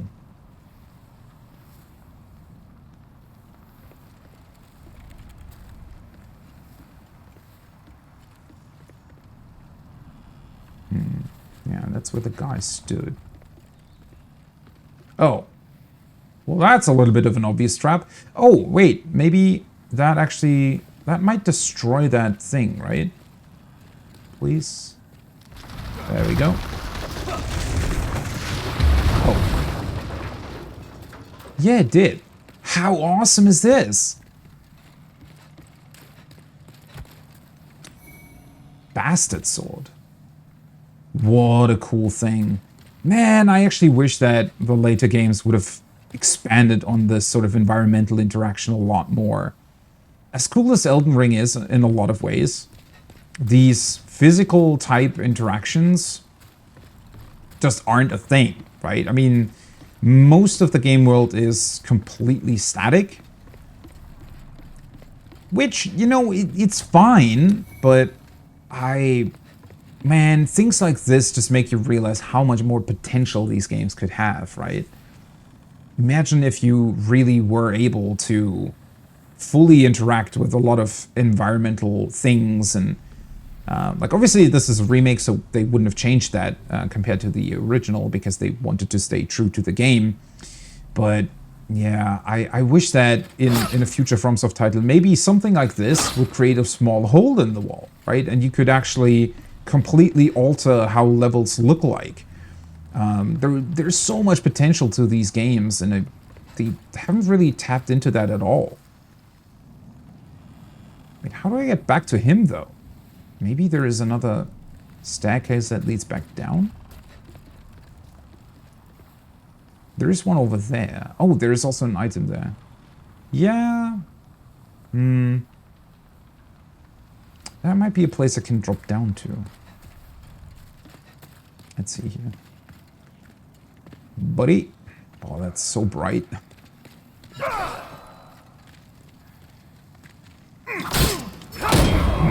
I always mess up the first hit with the parry. It's so ingrained into me that I always do the frickin' roll, even though I didn't want to. Oh wait, was that the wrong thing? No, it was the right one. Yeah. I feel like that healed more than the last time.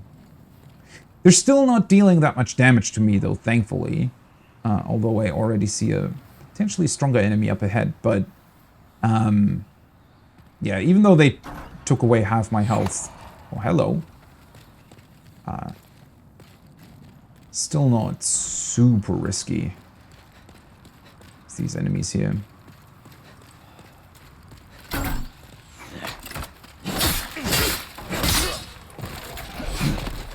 I saw that.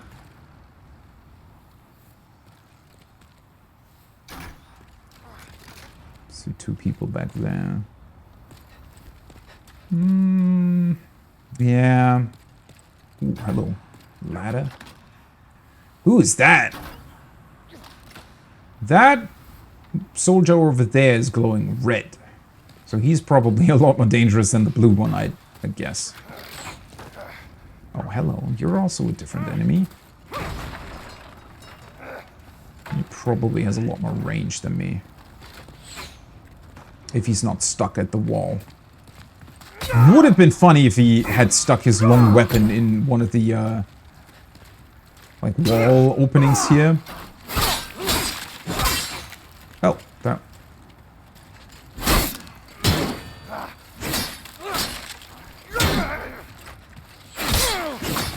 I like how they bounce back, though. That's so, so awesome.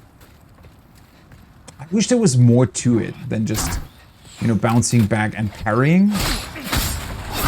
I don't know, I just wish that there would be more interaction there. But obviously, you know, always keep in mind that I'm talking from the perspective of somebody who's, you know, played through Elden Ring and whatnot. I'm not saying that this game is supposed to do that. I'm saying that, you know, I would like to see that from a future game that utilizes the same sort of gameplay elements. Wow, that looks awesome.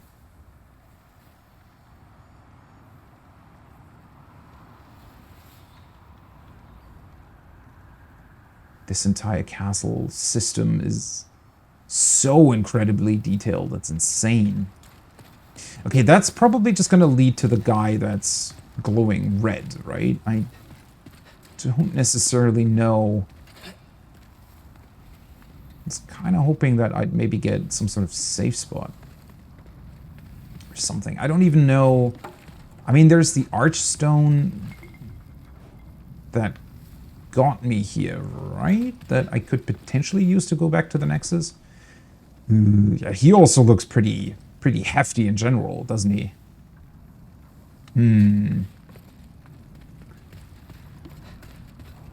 Let's go the other way first.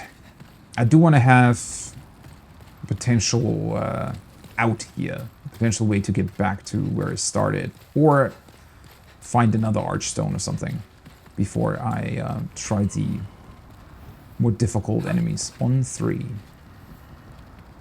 There's somebody else here, or is that only him?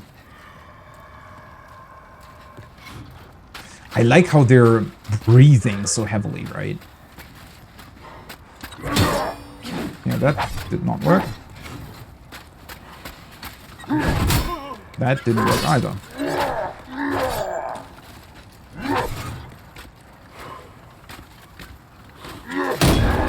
There we go.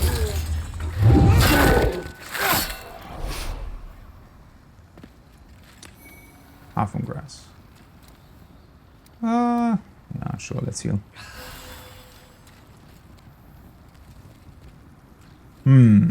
They're quite easily parried.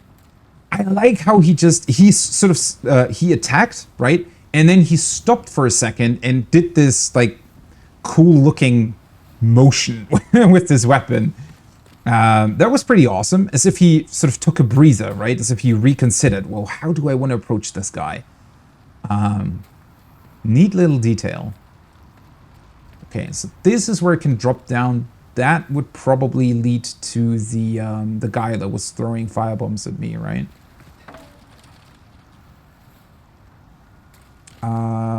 This might just lead further into the castle. Yeah, onto that bridge, most likely. Some stuff going on here.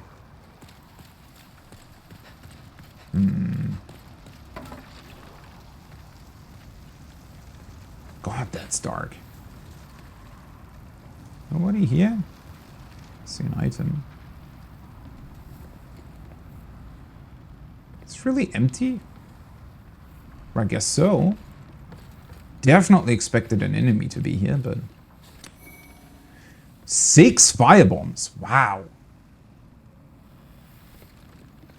I was just asking myself what these trays with stone in them are doing here, but they might actually be for repairing the castle. I guess you'd probably have this in case you knew that you were going to be attacked, right? You probably would want to repair any sort of breaches in your wall as soon as possible. So having these stones already lying around without too much, you know, hassle, I guess, or without having to bring them over. Well, that certainly dealt with them quickly. Yeah, probably not a bad idea to be able to repair everything quickly and not having to wait for reinforcements for the walls to arrive, different stones and whatnot. Okay. It's back down.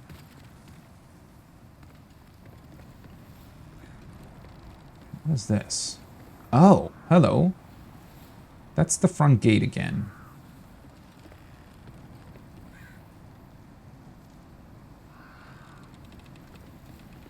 Can I... Ah. Nice. The sound was also so... Oh, God. Sound design in this game is good. There is a really, really satisfying weight to not only the chain, but the way it realistically falls. I can't get over how much work they put into that.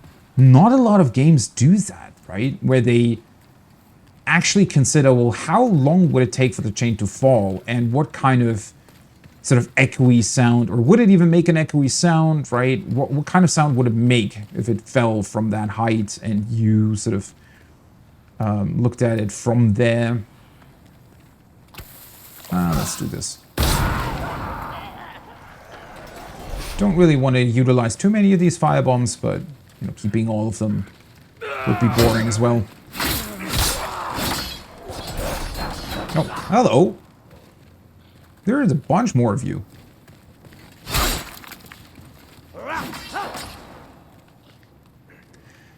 Are the...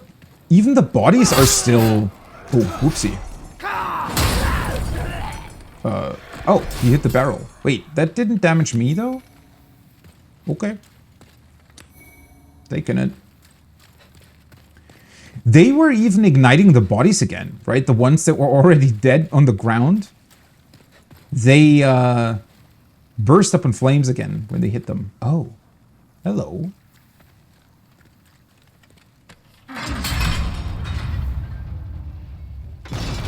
There we go. Nice. Oh. Cling ring. Hello. Less HP reduction when in soul form. Well, that's certainly gonna come in handy. Mysterious ring shaped like an eye. Reduces the loss of HP sustained in soul form. Wonder whose eye it is, huh? God, I like the detail on that stuff. Alright, let's see what that does.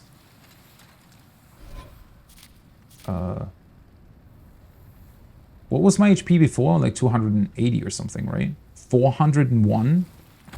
Wow. Oh, that's one hell of a difference. Okay. So that was already worth it.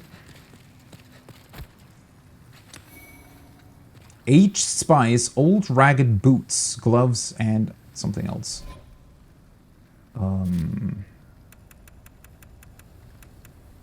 Consume to greatly replenish MP. Alright, that's not...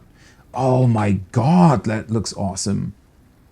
You can actually see the individual spice grains in the glass. Wow. Well, currently I'm not using MP for anything, so don't really need those. Let's see, what was the rest? Oh, I never looked at this either, didn't I?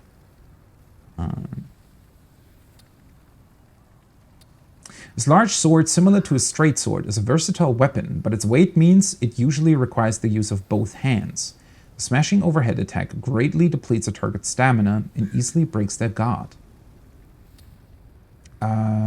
Requires 18 strength. Okay, I don't have that yet.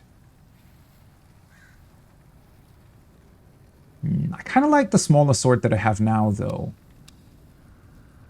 Old ragged ropes. A rope made of layers of ragged fabric, covered in tears, open seams, and writhing grubs. Writhing?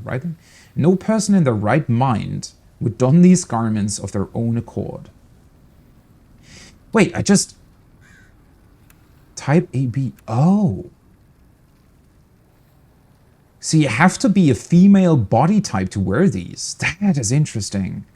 So there are gender-specific armor things in this game. This as well. Coarse hand wrappings made of nothing more than ragged scraps of cloth. Covered in tears, open... Yeah, okay, that's the same. Coarse shoes made of nothing more than ragged scraps of cloth.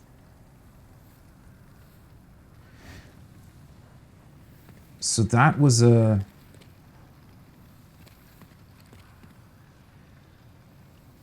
Oh, wait, was... That must have been this character, right? This woman here? Did she hang on those chains? I didn't see that when I cut them down. Yeah, her as well. Jade hair ornament.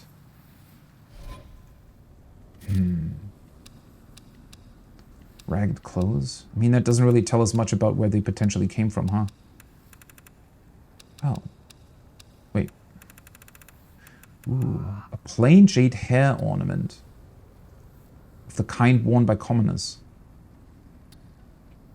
Is this some sort of key item or quest item? Because it doesn't really seem to have any sort of... Can't use it. Ooh, hey! By the way, I just saw... So I can just send stuff to storage. Interesting. Was that a thing in the original? Because I thought that I'd have to go back to Mr... what was his name?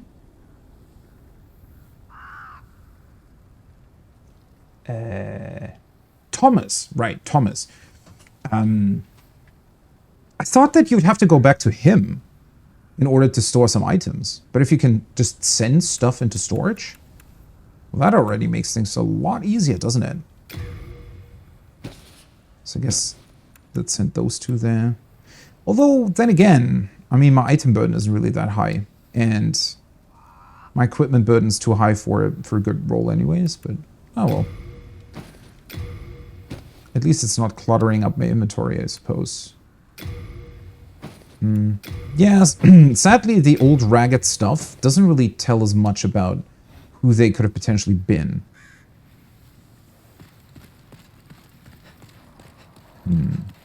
Alright, now we're back here. Still can't go that way. So I suppose I could use the Archstone to get back to the Nexus, right? But before I do that, let me go up one more time. I'm certain that would also respawn the enemies.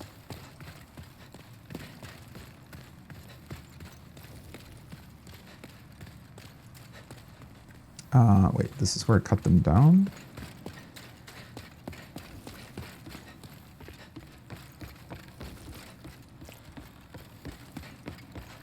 This is much higher than I thought.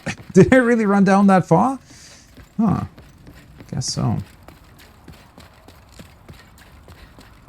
Alright, let's see what happens if it go down here.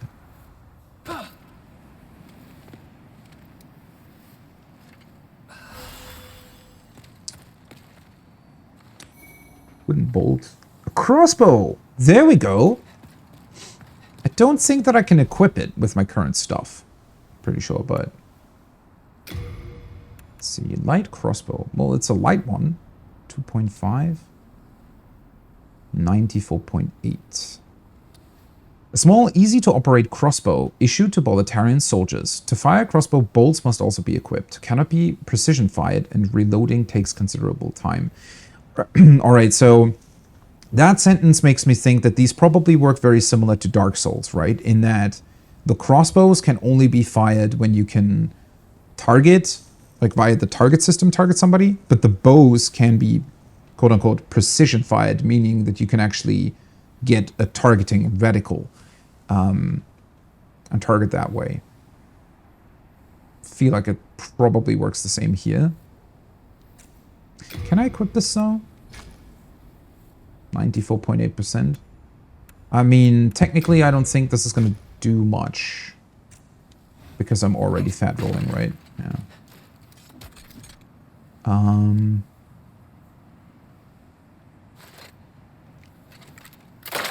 Oh, yeah, this just immediately shoots a bolt. Okay, so there's no way to target with that. Well, at least I have a ranged weapon now. Oh, hey, there we go.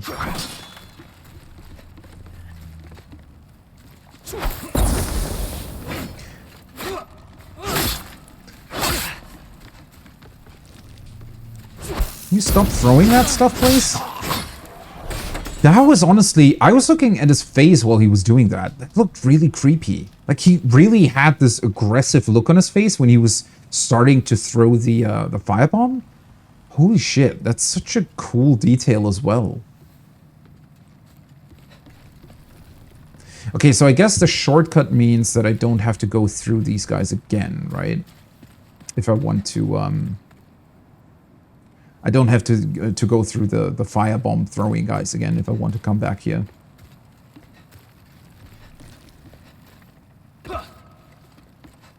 Which just begs the question of... Well, I guess... I could either fight... I could fight the guy... Oh, I can't go up here. I have to go around. I could fight the guy with the red helmet, or I could go on through the fog, or I could go back with the archstone. Considering the time,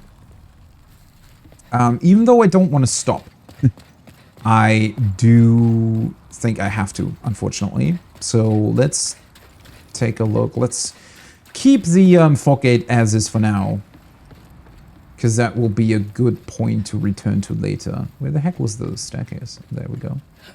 This way. One thing that I do want to try, though, is maybe finding a way to level up in the Nexus. Because I kind of would like to get rid of my current souls so that I can fight the red helmeted soldier guy without losing any stuff. But maybe, just as Bloodborne does, this game doesn't really allow you to level up until a certain point. Might be the case. Let's see. It's quite a little bit back though, right? The Archstone. So I will have to go through some enemies again.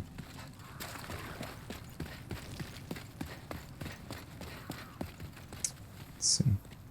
I wonder what the meaning behind this is. Why does it look so much like some sort of crazy demon skull? Archstone. And I really wonder what the rings mean on the sword, right? Because they look so similar to the runes that you see in the Nexus. Ah, yeah. All right. So this is how you go back to the Nexus. Ooh, this actually shows you the hanging statue a lot more in detail. Or rather, it's easier to look at because the camera's panned back further. Actually, makes the place look a lot creepier than it really is, doesn't it? Because the color scheme's different. Which shows how much difference something like that can make, right?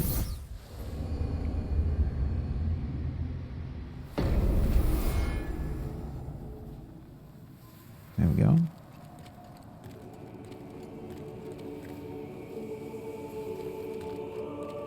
One thing that I hadn't really realized in Boletaria is they're not really using background music there at all, right? It's just quiet. It's only the environmental sounds, whereas you get the music here. That is somewhat true for most FromSoft games, right? They only ever really utilize music in boss fights. Except for Elden Ring. You have very annoying background music in Elden Ring. Well, I'm calling it very annoying, but yeah, it wasn't really the best. Especially in Limgrave, the background music just isn't that great.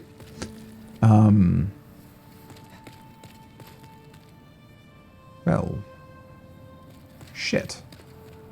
I don't know.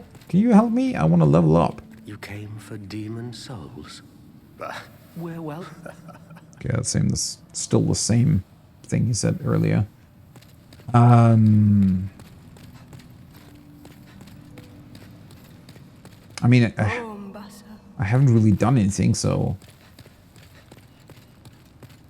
Yes, I didn't really expect to be able to level up. Fortunate. Yeah, you probably have to either defeat something or maybe trigger something else in order to be able to level up. Guess I could take one last look above.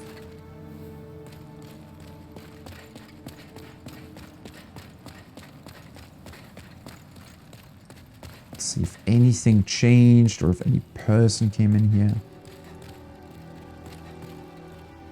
It's strange though, because I already died once and that lady resurrected me, right? I thought she would just stay around, but it doesn't look like it.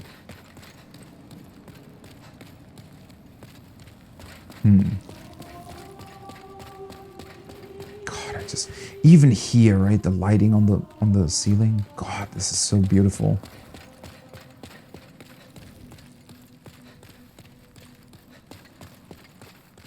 Still closed, yeah.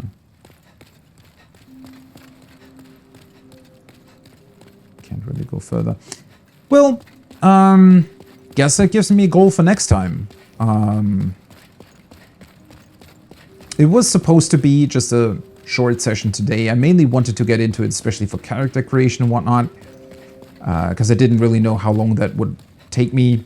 But aside from that, it was already quite a sight to behold. It's a very, very beautiful game. A lot of details to look at, a lot of things to think about. It's especially awesome having, well, I want to say just played Elden Ring, but it's been a couple months, but it's been this year, right? So I do have the more or less direct comparison between the two.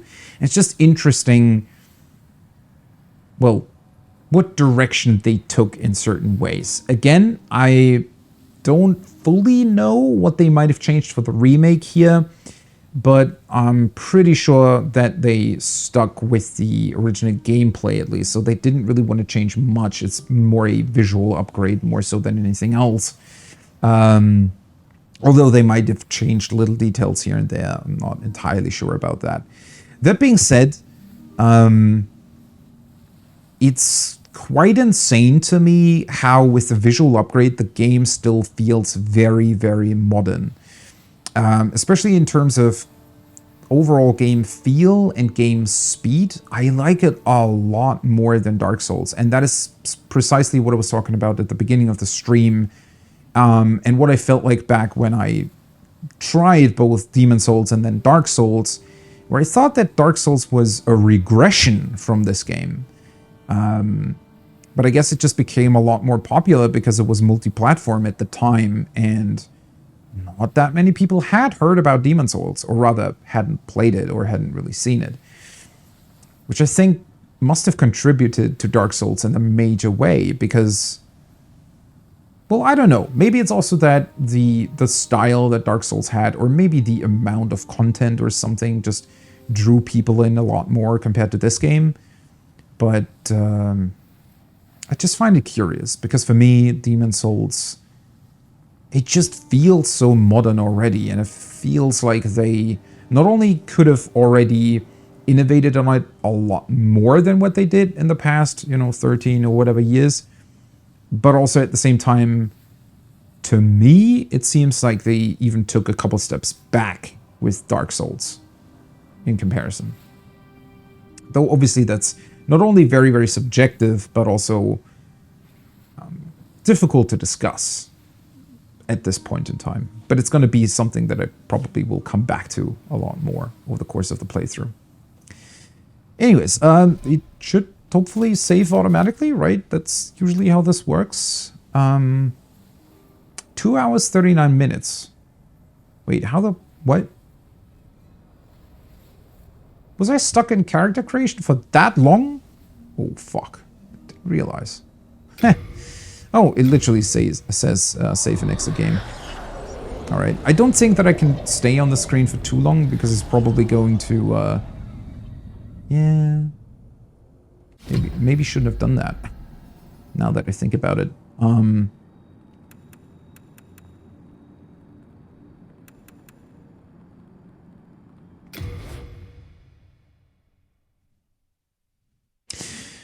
But yeah, that's going to be it for now.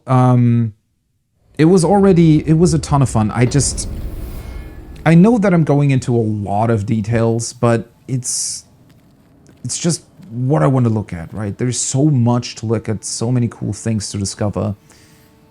And I really want to, get the whole experience, if you will, for this type of thing. But anyways, that's going to be it for now. Thanks a lot for hanging out. Thanks a lot for chatting. It's been an absolute pleasure to enjoy the game. And I will come back to it on Wednesday with a lot more of an earlier stream, but also a longer stream. Tomorrow is probably going to be no stream at all. I do have some stuff in Final Fantasy XIV to do, so maybe I'm gonna go live there for a bit. But other than that, I will be back on Wednesday with more Demon Souls. Divinity Original Sin is also gonna come back on Thursday. Same morning time for me. Until then, I hope you have a great rest of your evening, morning, day, wherever you are, and maybe, hopefully, I'll see you next time in Demon Souls. Have a good one. Bye-bye.